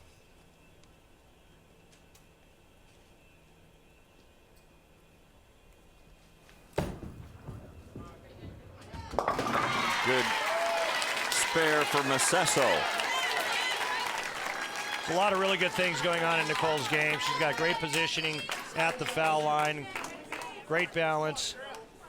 She's got a lot of good things going on in her game. Andrea Ruiz looking for her first strike. Just the 1 open frame. Again, light. Made a ball change, left half. Yeah, tough Big East Conference lacrosse battle tomorrow on ESPNU. Dynamic duo of Jeff Fountain and Riley O'Connor takes on Matt Cavanaugh on the Fighting Irish. Old Spice College Lacrosse. Georgetown, Notre Dame. Tomorrow at 11 a.m. on ESPNU and also live on the Watch ESPN app. Now you call the bucket the 2-4-5-8. And well, the 7-pin is with it now. You know what we call this spare leave? Half a loaf. She got it. It's a great spare. And again, coming off the strike doesn't hurt. Well, you don't lose count, and that's a good thing because when you only get half on the first ball and you're not working on a strike, that's a bad thing. But this is a great spare conversion for Andrea. See if she gets lined up. She'll make an adjustment the next time she's up in the 8th frame. The other thing you have to know your teammates, because you have to know how the ball reacts normally for your teammate. And you have to watch them throughout the season to say, well, it hooks a lot for them normally or it doesn't, so that you can make your own adjustment. Here's Tori Ferris. Went a direct route to the pocket. Well, David, getting back to your comment, I think these players spend enough time together to know that. Not to mention the fact that that's part of the responsibility of the coaches. Nice shot there. Relying on less hook, taking more of a direct approach to that pocket. She the street fighter? Yeah. Yeah, I don't want any part of that. No. She would just absolutely whoop you and me both. So now let's see if Michelson can get going. Another ball change.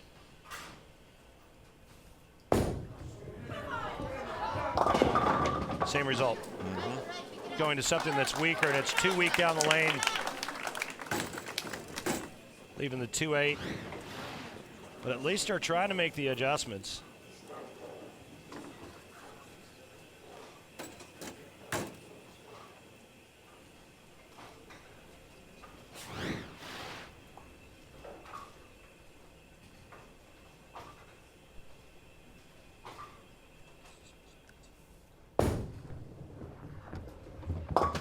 Again, good conversion on the spare from Michelson. So the strike ball's not working, but she's filling frames.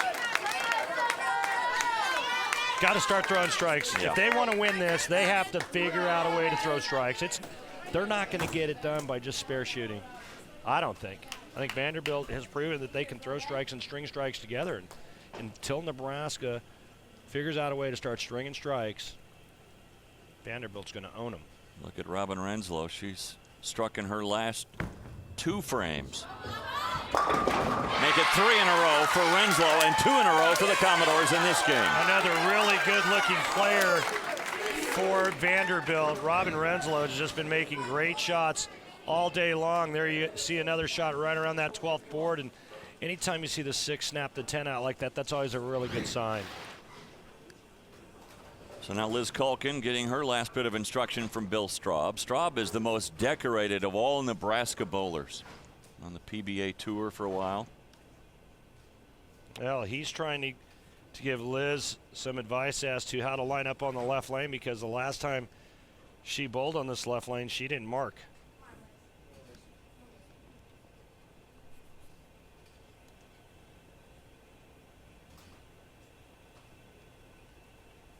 She marked this time. Good shot there. Really good shot there. Well, that was strong. Still, though, a 12-pin lead for Vanderbilt. Working off a double. Here's Jessica Ernest, who has not bowled her best so far tonight. She's only got a couple of strikes tonight and had ample opportunities in the 10th frame. 3 open frames. Yeah, I mean 3 strikes if you count one on the fill shot. I mean, she's had moments where she's thrown some really good shots, and then other times when she could have put Nebraska away, she didn't get it done. With the head pin leaving the 4. Fortunate only to leave the 4.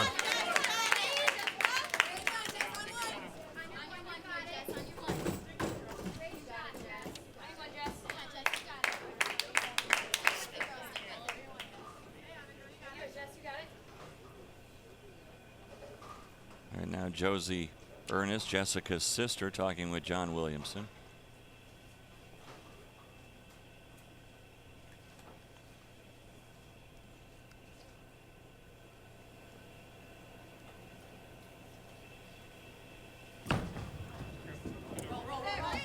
Oh my, oh my, missing a 4-pin.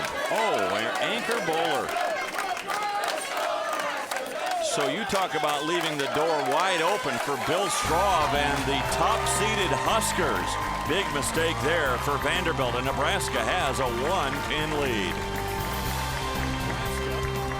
Vanderbilt leading 2.5 to 1.5 in this best-of-7 series from the Super Bowl in Canton, Michigan. We have an interesting situation developing for Vanderbilt. Here they have a lead in the match, but yet their anchor bowler, their All-American, their only senior, Jessica Ernest, she is really struggling right now. Her sister, Josie Ernest, is alongside John Williamson, the head coach. They might have to make a tough decision. I want to go over this with you a little bit, Randy, as Elise Bolton trying to cover with a strike, instead leaving that 7-pin. Do you think about making a change if you're the Commodores? Only if you want to win. I mean, look how well Robin Renslow has performed. I mean, she's performed brilliantly, and she's hit the pocket time after time again. Zero open frames for Robin. She's bowled in the anchor position before. I know she's a freshman, but you know what? She's got a great look on the lanes, and your anchor bowler's struggling. And when your anchor bowler is missing single pin spares, it's time to make a tough decision. Boy, it is a tough decision, though, to take your senior out of that spot. You're already in the lead. They always say don't change a winning game. They're winning, but they're winning in large part because Nebraska's kind of handed it to them. You know, the other thing you have to ask yourself is if you do make the change, what does it do to Jessica's psyche? Right. Might relax her. Maybe. Could help. Well, here's Natalie Goodman up, leaving that 6-pin. Well, you can see Jessica Ernest. I mean, she's been so clutch for them all year long, and you can see her teammates trying to rub her shoulders, relax her just a little bit. And as that pressure mounts, you know what it feels like. It just feels like that mountain just gets tougher and tougher to climb. But it's all in how you process the information in front of you. Pressure in sports is what makes it fun. Some people shy away from it. Some people engage it, encourage it. They want it. It's like Michael Jordan in the last 5 seconds, give me the ball type of scenario. You know, as a professional, when I started to feel that pressure, that's when That's when I started to go, oh, yeah, this is what I live for. Yeah. Here's Yan Ling. Striker first time up in this game. Well, that one was going high all the time and leaves the 6-10. And you can hear the excessive loft. The hand stays in it too long, and it's a pulled shot. Here you go right here. Thumb stays in it too long. It's out in front of her, and 9 times out of 10, that's going to go left.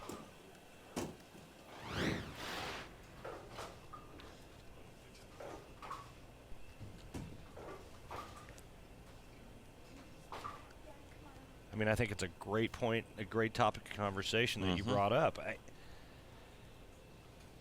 What about the team chemistry? Yeah. I mean, you know, like you said, they're winning, but I got to be honest, I think it's a lot closer than it should be. I mean, this match could have been over already. Yeah. Still just a 1-pin lead. It's seesawing back and forth between these teams. Neither can really get any traction. We're not seeing anybody double up, really. Every game has come down to the 10th frame. And so what does that do? It puts the onus on the anchor bowlers. Here's Nicole Macesso coming off a spare in the 6th frame. Nicole had an 8 spare her first time up this game.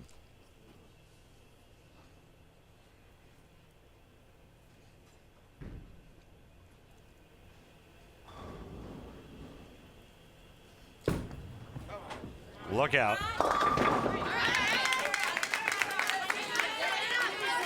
Pretty decent pin reaction. We've seen a lot of them go right through the nose here, Randy, and very few splits. Yeah, we've only seen a handful of splits with balls that have gone through the nose, but the 3-6-10 is no gimme in terms of just going up there and automatically converting it. Boy, John Williamson, excuse me, he can just see that trophy right before him, and they're not too far away, trying to knock off the top seed, the Nebraska Cornhuskers.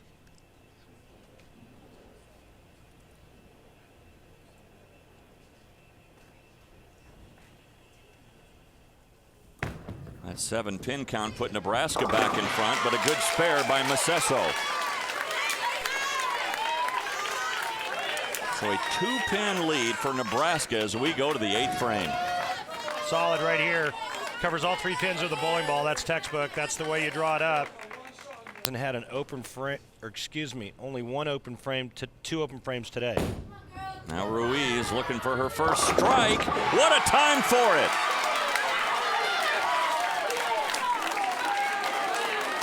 Well, there's big strikes and then there's huge strikes, and this is a huge strike. Remember, she made the ball change, went light the last time on this left lane, and that time finally gets all 10 to go down.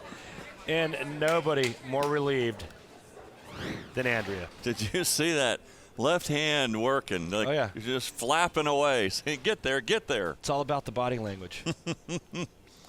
Well, now here's Tori Ferris. Tori, 2 strikes in a row in her last 2 frames.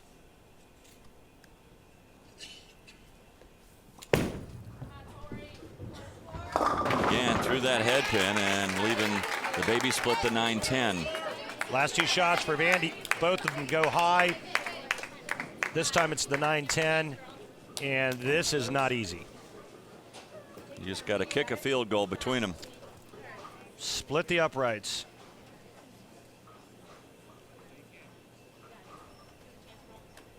A little pressure on the coach's face, huh? I guarantee you, too, he's lost in thought, too, about what to do at the 4-5 position. Right now, his insides feel like they want to be on the outside. He's not feeling good.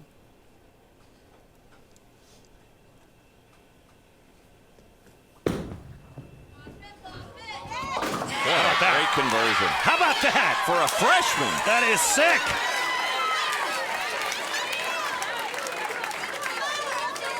Huge shot for Tori Ferris.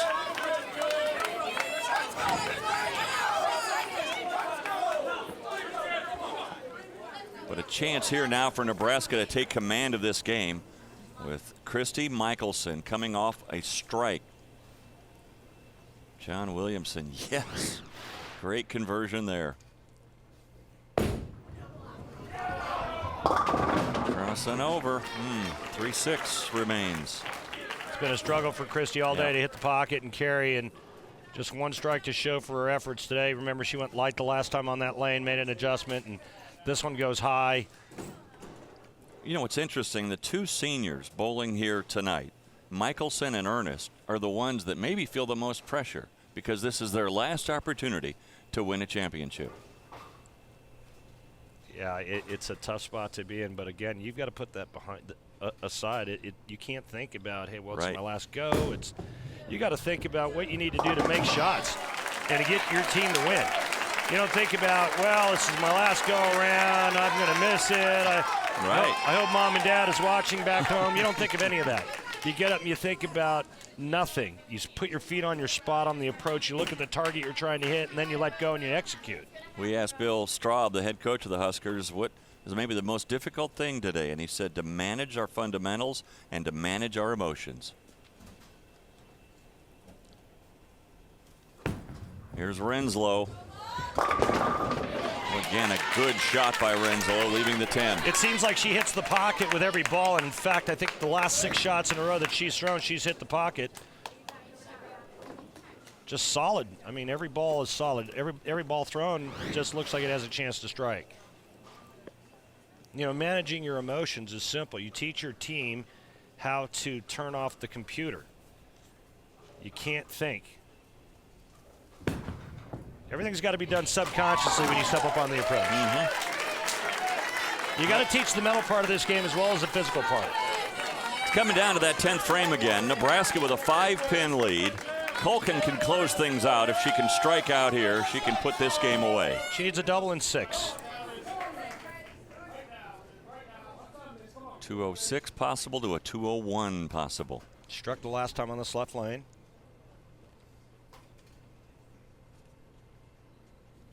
If she doesn't strike on this ball, Vanderbilt can double in the 10th and steal it. She did strike. Big shot for Liz Culkin. She's starting to feel it too. Did you notice her expression after she struck? A little more subdued, a little more businesslike.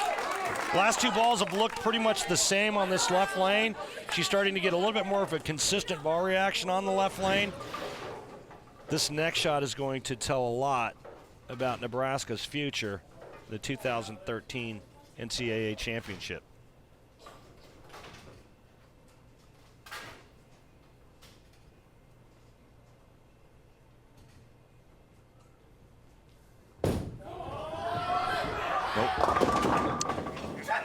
Boy, almost got him to mix around, but 1 pin left standing. It was a bad shot. She got it wide of target, and now it'll be up to Jessica Ernest for Vanderbilt to see if she can double in the 10th and steal this game. You can see just how wide down the lane it gets, and just another missed opportunity in the 10th frame for Nebraska. It'll be a 196 finish for Nebraska. So an open door opportunity for Jessica Ernest. And weren't you and I just not too long ago talking about the lineup, maybe the change, and here we are again with Jessica Ernest. She's been in this position throughout the entire telecast and being able to do some great things in the 10th frame to win matches or win games for her team. Well, if she gets 2 strikes in 7, she'll stay in that anchor spot. Yeah, and then you and I will eat crow. Her sister nervously looking on. Oh, that was a good shot. That was a really good shot. It was a really good shot. Unfortunately, there's a ringing 10 standing, and we are all tied up, my friend, at 2.5 games apiece.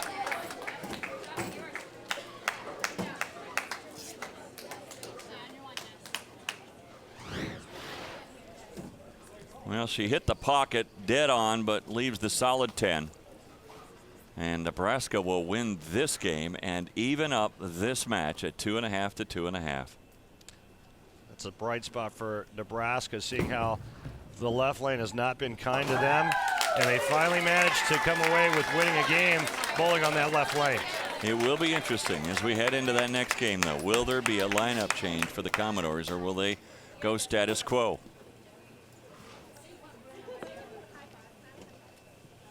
Well, you look at the anchor for the Huskers. She was a big difference maker in this game for Nebraska with that strike in the 5th and then the opening strike in that 10th frame.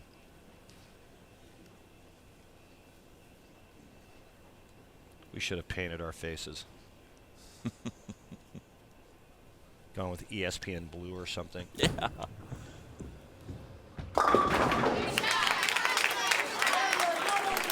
Two balls in the pocket. Yeah. So maybe that's the start for Jessica Ernest. Well, it's a good game for Nebraska as they have evened up this match. Who will win the 2013 NCAA Bowling Championship? Still up for grabs.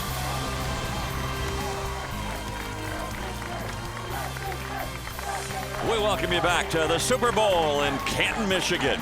It's the NCAA Women's Bowling Championship presented by Northwestern Mutual. We are tied at 2.5 to 2.5. If it stays tied at 3.5, 3.5, then we go to the modified Baker and we'll bowl frames 6 through 10. But first things first, we go to this game. This is a pivotal game for both Nebraska and Vanderbilt, and it's Natalie Goodman to lead things off for the Commodores. A little bit light and leaves the 3-5. Well, you can't ask for a tighter competition. And it's been back and forth with both teams having opportunities. It's come down to the anchor bowlers for both teams. Every game's come down to the 10th frame. And I got a feeling that's how it's going to end. The question remains, will Vanderbilt make a change in their order? Although Jessica Ernest in her last 2 shots, both of them in the pocket. Ooh, Natalie Goodman gets a little bit fortunate to cover the spare on the first frame for the Commodores. Never a doubt. That's what she meant to do. Looks good now, right? So now Elise Bolton. Boy, I like her game. She had a good coach. I agree. Great fundamentals, although this one going through the head pin, leaving the 3-6-10. Yeah, she didn't like that shot. She got a left and went through the nose, leaving the 3-6-10. And she's a nice, fundamentally sound player. Keeps the ball in front of her and doesn't try to do a whole lot of crazy stuff to the bowling ball at the bottom of the swing.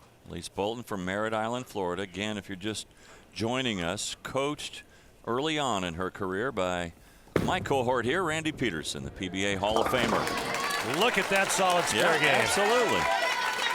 Taught her the fundamentals. So when you're talking about a beginning bowler, what's in your mind one of the few tips you can give us that would be the best things to work on when you're young? Well, we look at trying to get the bowling ball into the swing at the correct time. So that would involve timing. So we look at timing and we look at swing direction. And usually the release would be a derivative of those two. So if you have good timing, you have a good swing direction, usually you're going to have a pretty good release.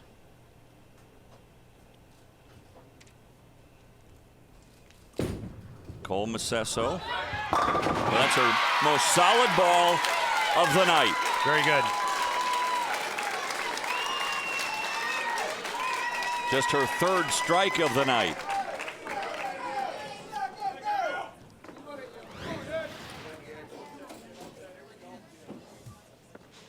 She's been very consistent throughout. Makes another great shot, and that ball finishes high flush. Makes a lot of spares and keeps the ball in play. There's Yan Ling, and she answers with a strike. And Yan has really come on as late as well. Pretty solid for the most part throughout the competition. She's got only a handful of spares and the rest strikes. She's really done a nice job. No open frames at all for Yan Ling. Now Tori Ferris. Kalamazoo not too far at all from Canton, Michigan.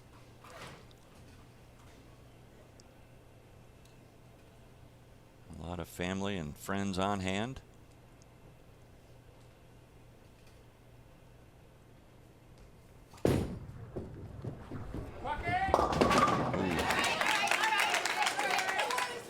Well, we haven't seen much of that from Vanderbilt today. They're usually pretty good at keeping the ball around the pocket and around the head pin. A couple of missed spares, and that's pretty much it. It's been the difference for Vanderbilt, but right now, Torrey looking at the 1-2-4-10.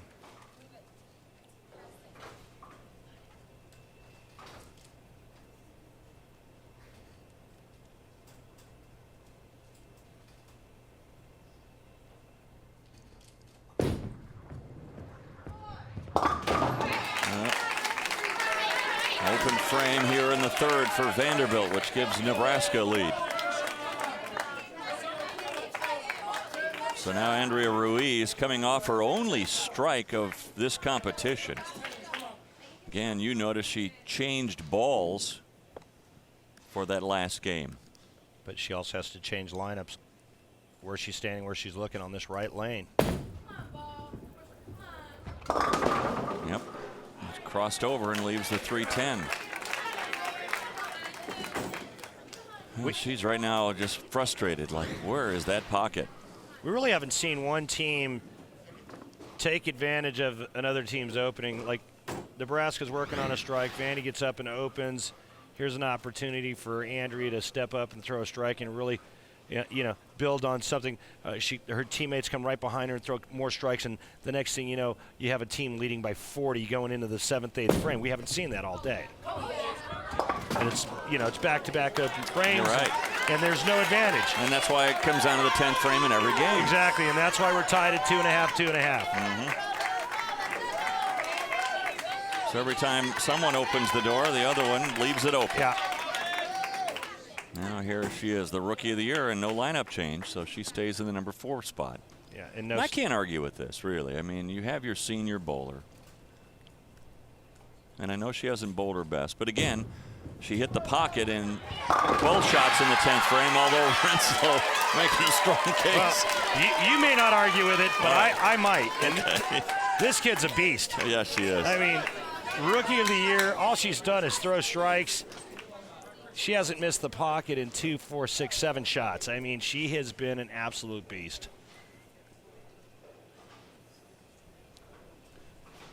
Now, Christy Michelson. Again, she's struggled here tonight. Only 1 strike all night, and that's very unusual for her. She averaged 225 in the qualifying.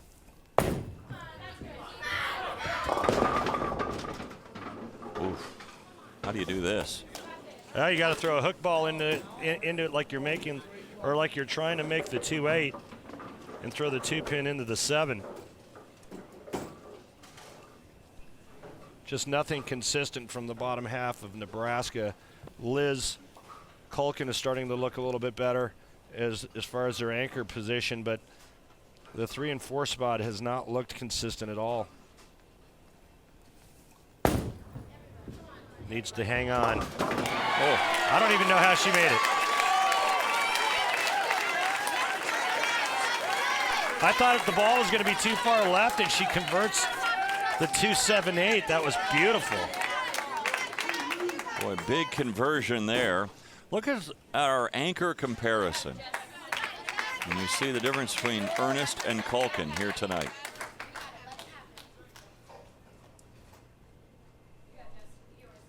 You see Culkin, though, in the games 4 and 5 starting to come through just a little bit. Well, there's no comparison. If you try to compare the two, Culkin has thrown a lot more strikes.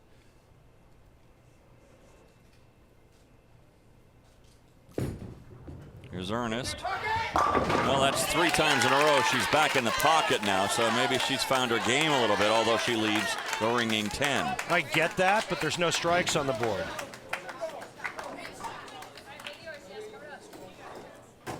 I got to go with the strength of my team at that point in time. And, there's going to be times when one player matches up better to the oil pattern than another player. It's not taking away from one. It's not saying that Robin's better than Jessica or vice versa. But today, the way this pattern is broken down, the way the lanes are playing, Robin has shown that she can get to the pocket on a consistent basis, and Jessica Ernest has struggled. But on the other hand, if I can play the devil's advocate, what does it do then to the psyche of both bowlers? when you put a freshman in the anchor spot, and then you take your senior and you move her out of the position she's been in? It's a great question. It could totally destroy the team. However, it's not like Robin Renslow has not been in that position before. She has bowled anchor for this team from time to time. But I can't answer that question. Only the coaches and the players know the answer to that. Here's Liz Culkin. Big strike again. Liz Culkin really finding her game and helping to lead these Huskers. Yeah, she really is. She's settling in now, and she has a really good idea of what her bowling ball is going to do on both lanes. Seems like we've said this all night long. We go to the 6th frame. Dead even. It's anybody's game. And we'll welcome you back to the Super Bowl in a moment. The Super Bowl in Canton, Michigan. Boy, great crowd on hand. These folks arrived a couple of hours before the bowling action actually began to make sure they got a front row seat for all the action of the 2013 NCAA Bowling Championships. Nebraska, the top seed. They've been bowling from behind, it seems, all night long. But we're dead even in this game and dead even in the match. It's a good start to the second half of this game by Natalie Goodman. Yet another strike for the lefty. Well, you couldn't ask for better competition for the NCAA Bowling Championships. This is great stuff. And you take a look here at Elise Bolton. She can step up and double up for Nebraska. Give her team a 10-pin lead with a strike right here. Good shot. Boy, real good shot, but leaves the 10. Online, just not enough oomph. As a bowler, when you hit the pocket like that and you leave a 10, does it bother you, or are you happy that you got it right into where you want it to? Depends on what kind of 10-pin it is. Like the weak 10 or the half 10 like that, yeah, that bothers you. As a man, it's kind of like, it's testing your manhood. It's saying that your ball's not hitting strong enough. When you leave a ringing 10, you're like, you get mad because, man, I threw that so good, and why did I leave a ringing 10? Yeah. But there are adjustments that need to be made for both. If I'm leaving a weak 10, my ball's dying, it's running out of energy as it's going through the pins. So I need to figure out a way to store some more energy. Do I go to a ball that stores a little bit longer so it comes off the end of the pattern, it's got a little sharper movement through the pins? And if it's a ringing 10, I got to maybe go the other way. All right, here's a chance for Vanderbilt to take the lead with Nicole Macesso.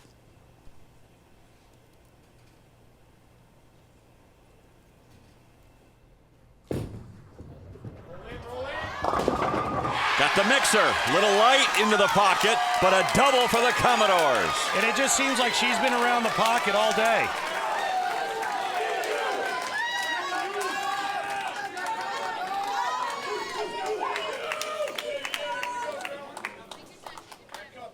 Nebraska couldn't take advantage of their strike that they had up in the 5th. Vanderbilt does. Yan Ling. Boy, that was solid. She's dialed in. Jan's dialed in. Liz is dialed in. Elise is hitting the pocket. Christy and Andrea need to get it going for Nebraska to win this thing. Well, Yan has bowled brilliantly since the start of the second game.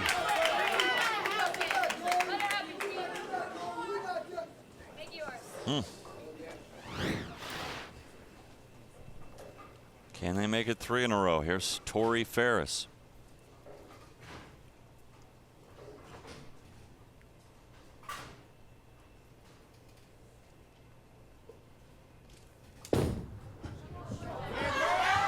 Tori opened up in the 3rd, but this time that 10 pin.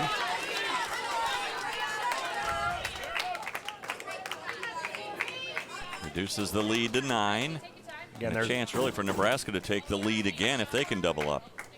Sorry, Dave. Again, another half 10, and it's what Elise Bolton left in the 6th frame. Otherwise, Nebraska would have had a 3-bagger. Vanderbilt working on a double to half 10, and that ends their run at having 3 in a row.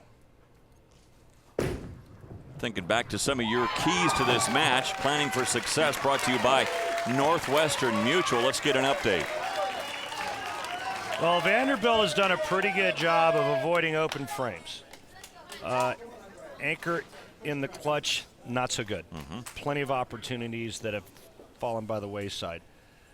Nebraska, they've seen the transition, they've seen the old pattern change. They've tried making the adjustments, but they've had problems stringing strikes together. Not now. That's 2 in a row for Nebraska, and they've regained the lead. See, all you had to do is throw the keys up.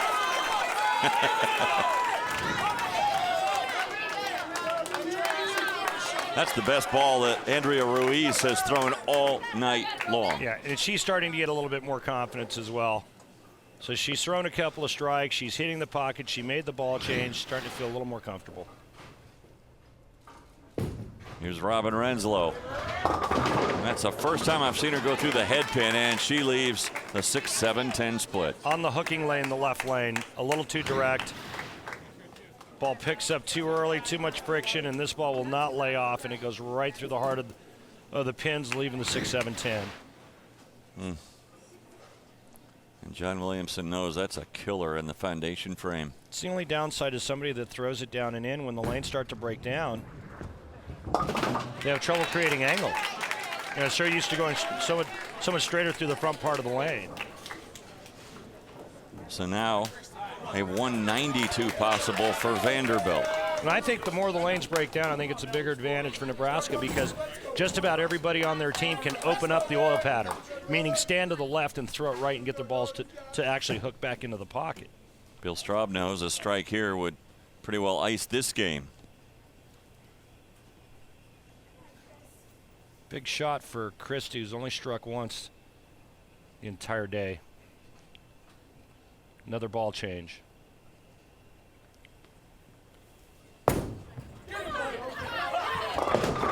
Got the mixer to go light in the pocket, but it works. And that's a turkey for the Huskers. Well, it couldn't have come at a better time. They have the double working. Take advantage of the open frame by your opponent. Trust is a must. She trusted that one, and she threw a great shot and the great result for 3 in a row and a nice lead heading into the 10th frame for Nebraska. Jessica Ernest with a strike.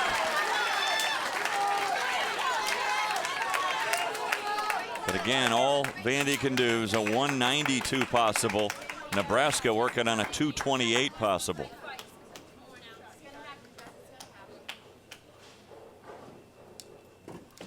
Nebraska just needs good count in the 10th frame. They don't even need a mark. And that's if Vanderbilt strikes out here in the 10th frame. Nebraska's already in the high 190s.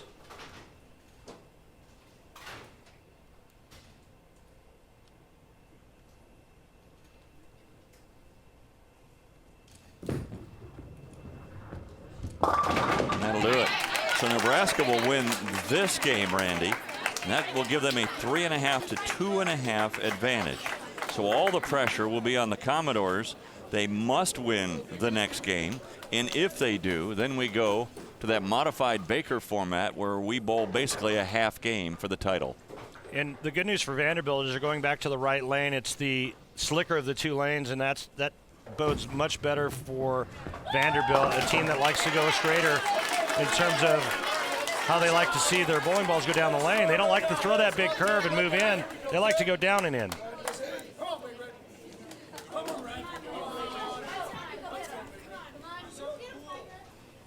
So Vanderbilt, knowing that now they're behind and they're not out though. They get back on maybe a lane that they're more comfortable on. Liz Culkin seems to really be locked in now. And that bodes well for Nebraska.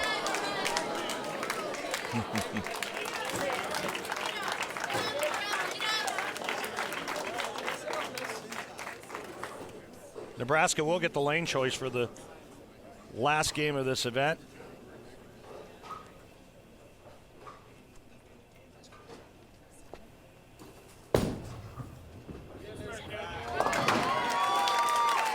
Nebraska wins this game and will be up 3.5 to 2.5. Game 7, choice of starting lanes goes to Nebraska, the higher seed. Be interesting to see which lane they decide to take, if they're going to stay on this right lane. Obviously, Vanderbilt struggled on the left lane, the drier of the two lanes. I think if I was Coach Straub right now, I'd stay right where I'm at. Yeah. and take my chances.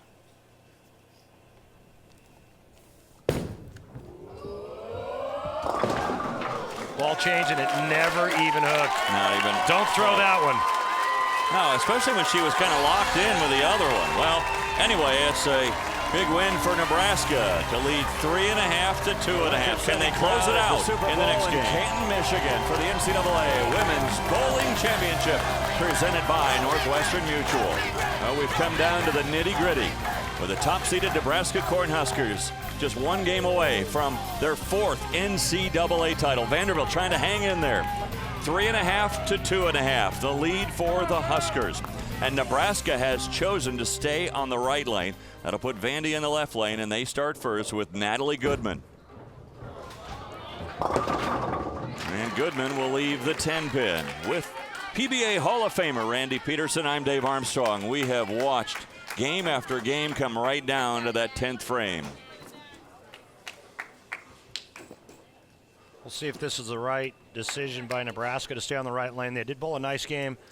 The last game, Vanderbilt struggled on that left lane. A lot of friction on that left lane. This should be automatic. It does. It does not hang on, and Goodman with an open frame in the first. Talk about the kiss of death. She hasn't missed a spare since she was in 3rd grade, and I just killed her. First open frame for Goodman all night long. Now, Elise Bolton.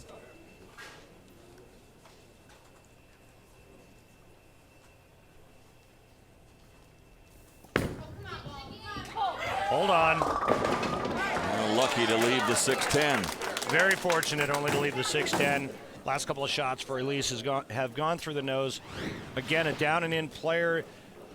They tend to struggle a little bit when it comes to opening up the lane because they're afraid if they throw it a little too far to the right, there's not enough on that bowling ball to get it back to the head pin. Again, the situation is this. Nebraska wins, it's over. They win the title. Vanderbilt wins. Now we go to a modified Baker format, and we will bowl frames 6 through 10 for the title. And a spare for Bolton. Solid spare conversion for Elise Bolton. That gives Nebraska the early lead. Josie Ernest, the assistant coach, former 2-time NCAA Player of the Year, with some final instructions for Nicole Macesso, who in her last 2 balls has had a strike. She's done a nice job today keeping the ball in play as Josie looks on, trying to give all the players every bit of encouragement and information and trying to make the right decisions before each shot is thrown. It was a good ball. It was. It was a good shot. It was online. Just not enough power to drive through the pins and carry the 10 out. And now she just needs to convert this 10 pin. It's a good shot. Good looking form there at the foul line, and just not enough on that bowling ball. What does this say, if anything at all, Randy? Game 1, won by Nebraska 211 to 200. In every game since, neither team has reached 200. What does it say? Lane conditions? Is that not enough strikes being thrown? Well, yeah, that. I mean, it's a combination of a lot of things. You know, not stringing enough strikes together. Certain players not striking when they have opportunity to strike. You know, if you strike every other frame, you bowl 200 on the nose. Right.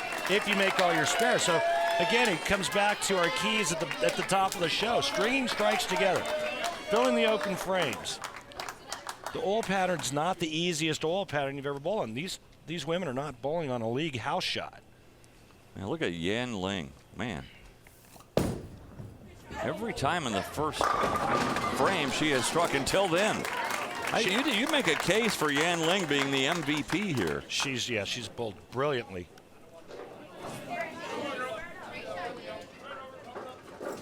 No open frames for Yan Ling. Nobody struck more on her team than Yan Ling, and a ringing 10 on the last shot. Very good, getting some instruction from Coach Straub. Although I'm not really sure what they're discussing. She's probably shot this 10 pin a million times. Right now it's just a matter of staying focused and converting another 10 pin.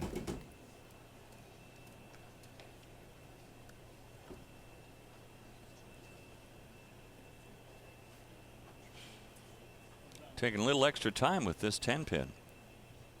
Maybe that's something that she has a problem with. Maybe she tends to get a little quick, and maybe Coach Straub was just trying to slow her down. No worries there. Solid conversion for the spare to keep Nebraska in front. Well, they're feeling Nebraska. You could sense that Nebraska's starting to feel that they're getting that much closer to this NCAA title. Coach Straub looking on. You know, there was some concern early on. They almost fell behind 0-3. It was like one shot away from that happening. And here they are leading 3.5 to 2.5. Think back to that game 4 when they tied at 190, and that's when Liz Culkin came up with a strike spare to tie the game. Good shot.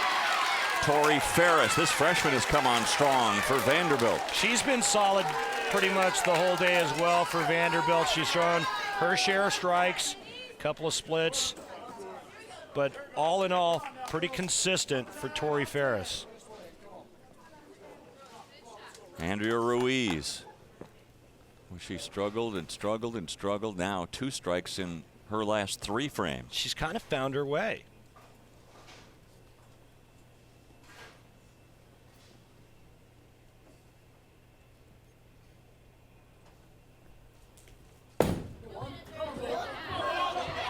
Ever since making that ball switch, it's been more consistently in the pocket.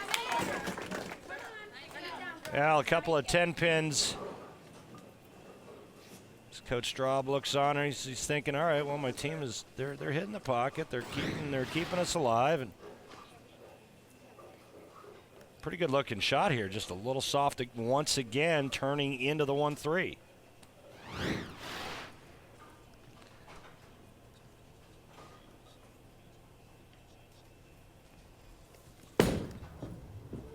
Look out. Oof. Well, that looked like it was headed for the right channel, and then all of a sudden found some Velcro on the lane and straightened itself out. So again, no open frames, but a chance here for Robin Renslow and Vanderbilt to take the lead by doubling up. Well, I think we finally found Robin Renslow's kryptonite, and it's the left lane. Last ball in this left lane, she split. Now here, she made the adjustment. Okay, never mind. There is no such kryptonite for Robin Renslow. Put the lead suit on and fired a strike. Great knee bend. Keeps her eyes on the target. Great body position at the foul line, and a little 10-pin party in the pit. Well, that's great form for Robin Renslow. So they take a 1-pin advantage, and now Michelson had that mixer for a strike, and her last time up, this one high, and where the 10 just went, and then the 7 went, and leaving just the 4-pin. Big struggle for her today. Only 2 strikes the entire match. She's really struggled to find a consistent ball reaction. She's changed bowling balls. She really liked that shot out of her hand. Remember the last time we saw her, she came up a little light on that right lane, and I guarantee you she liked that shot a lot, and then just hooked up and went high. 4-pin only.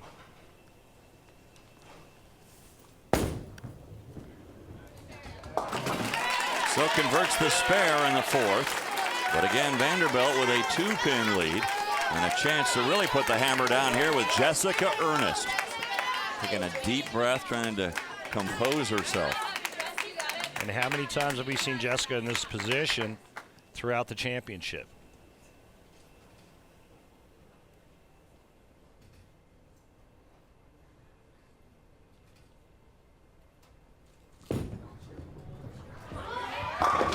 Oh, man. Good ball. Bad break, great shot for Jessica Ernest. It's exactly what you would have wanted. She stepped up and threw it perfect into the 1-3, only to leave another ringing 10. And with a spare here, Vanderbilt will have a 1-pin lead. Again, 3.5 games to 2.5 games advantage Nebraska. We are almost halfway through this 7th game. We asked Jessica if she felt extra pressure because her sister Josie has a national title. She said, no, I'm proud of her accomplishments, but proud of what I've done as well. And it's 2 separate careers.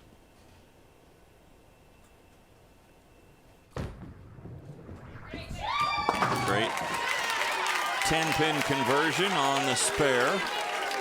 So again, Vanderbilt just 1 pin in the lead. Now here's Liz Culkin. Liz Culkin, a sophomore out of Rotterdam, New York.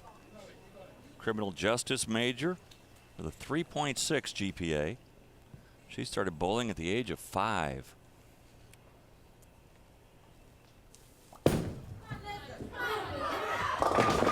Boy, that looks solid too. She mixed it up. You know, a little light in the pocket, but with her power, she has the strength to get a strike. That's why you put revolutions and speed on a bowling ball right there.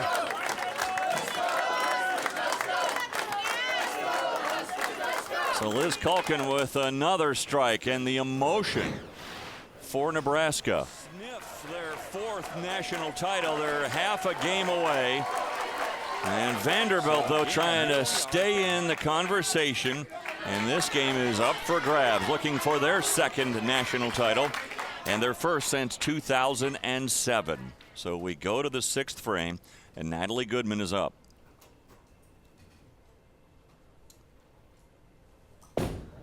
Goodman with her only open frame of the night in the 1st frame, but not this time. And that's only because I said what a great spare shooter she was, so she missed. She's been solid.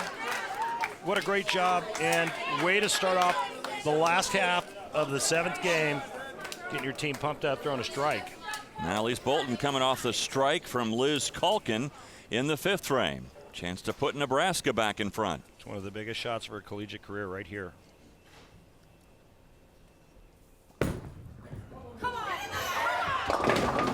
And she got the ball to go light in the pocket and mix it up again. Very nice. A little pin action never hurt anyone. Watch this. Great stroke by Elise. She gets the ball into that swish zone, and then it's dominoes after that. So Elise Bolton, you call it one of the biggest shots of her collegiate career. All smiles now. Is her work done for the night? We'll have to wait and see. Again, if Vanderbilt wins this game, we'll have a modified Baker format. We'll go back to the 6th frame and have basically a half a game for the title. If Nebraska wins this game, it's over. They win their 4th title. Here's Macesso with a double for the Commodores. Just a great match. It's been like this throughout the entire championship between these 2 teams. It's just been a slugfest back and forth. What a great shot by the sophomore. Talk about fired up. Look at her teammates. Yan Ling. Make it 3 in a row. Wow!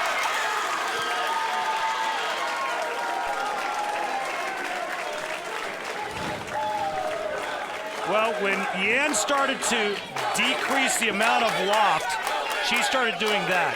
Her ball reaction improved 100%, and all she did since was throw strikes. With all the pressure, this is when the best is coming out in both of these teams. So now Tori Ferris, the freshman. She had a strike in her first time up in the 3rd frame.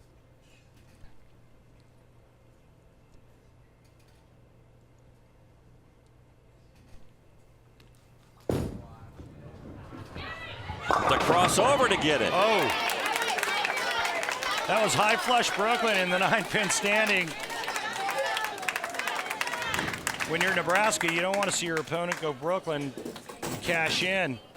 And this almost turned into 3 in a row for Vanderbilt. Time running out now for Vanderbilt.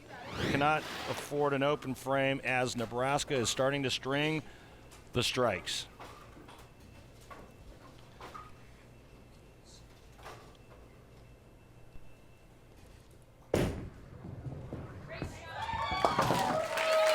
Well, a spare here for Tori Ferris.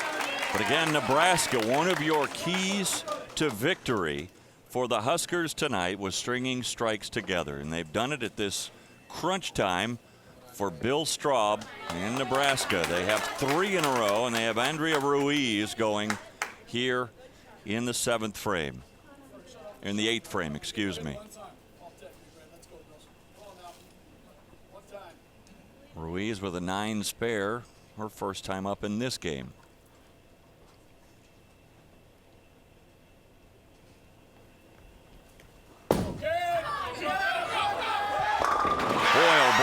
Nebraska, the cream really rising to the top. 4 strikes in a row for the Huskers. Pretty impressive. When they needed it most, they stepped up. And now it's a 4-bagger for Nebraska. Game 7, they're 1 win away from the 2013 NCAA championship, and they feel it. Just a couple frames away. Renslow, boy, high through the head pin again. Boy, they needed that strike in the 9th. Down 20 in this game. Nebraska's 1 strike away. Christy Michelson can step up in the 9th frame and strike, and it's over. The spare conversion here, Vanderbilt will be at 205. The best they can shoot is 215. Nebraska's already in the 220s. A strike in the 9th will put them in the 230s.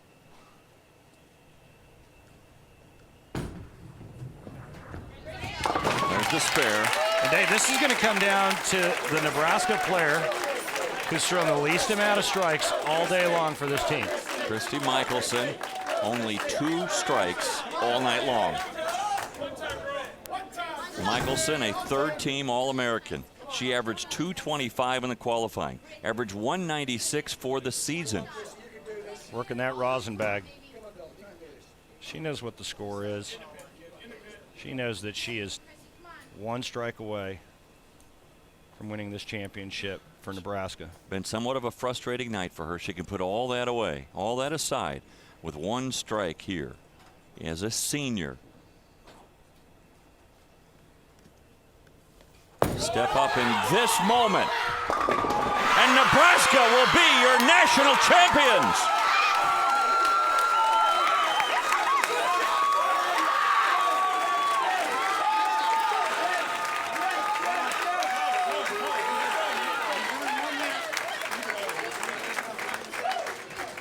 The emotion starting to pour out of the fan base of the Huskers, who've come all the way from Lincoln to watch Nebraska with their 4th national bowling title. And classy to make sure that they give the respect to Vanderbilt to let them finish this game.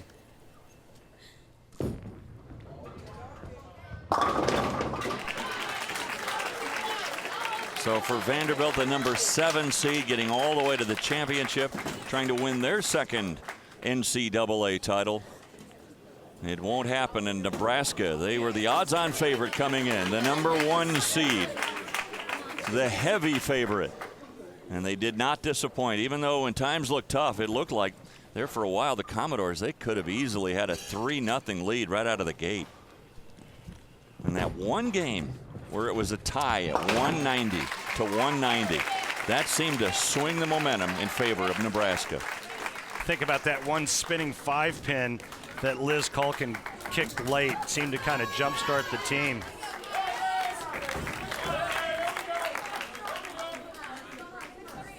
Hugs all around, and Liz Culkin, she's so emotional.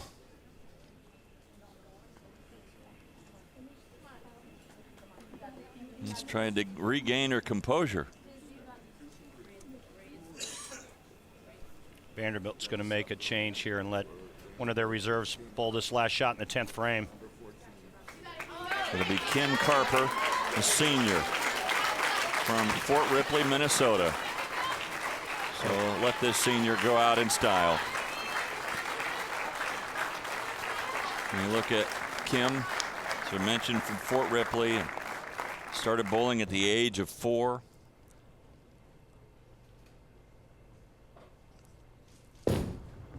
Come on, Kim. Played a big role this year as a senior to give way to a young team. 2 sophomores, 2 freshmen in this starting lineup. And you look at Carper and Ernest, the 2 seniors on this Commodore team, as they end here with a runner-up finish in the NCAA championships. And all the emotion left on these lanes at the Super Bowl in Canton, Michigan.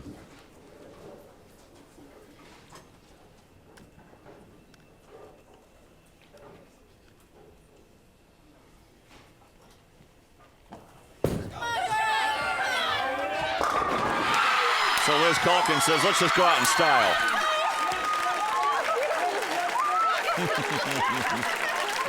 Why not?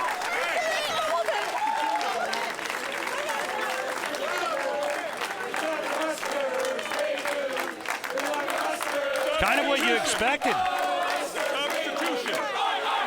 And now Bill Straub will make a substitution.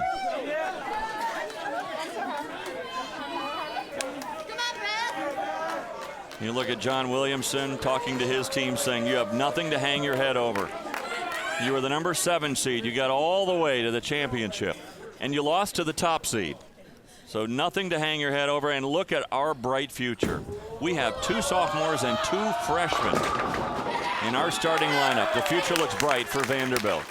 And you see Bethany Headley, the freshman from Watford, England, closing things out for the Huskers, their 4th NCAA title.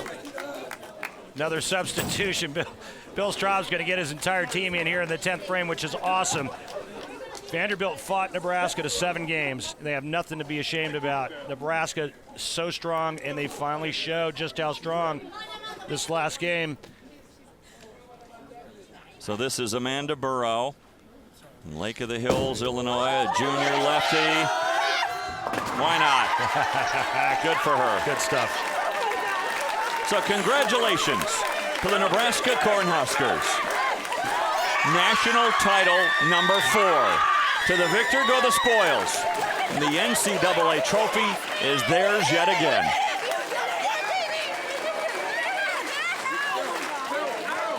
And the disappointment for the Commodores. But again, they'll be back. They're young, they're good, they're talented, and they'll be back in this arena one more time. It's a great point, Dave. You're right. And I truly believe that they've got a lot of talent on that team. So you look at Nebraska, you couple the 4 NCAA titles with their 5 IBC women's national titles. What a dominant team Nebraska has been from the 90s on through now into the 2000s. Again, Liz Calkin and the Cornhuskers, your national champion in 2013.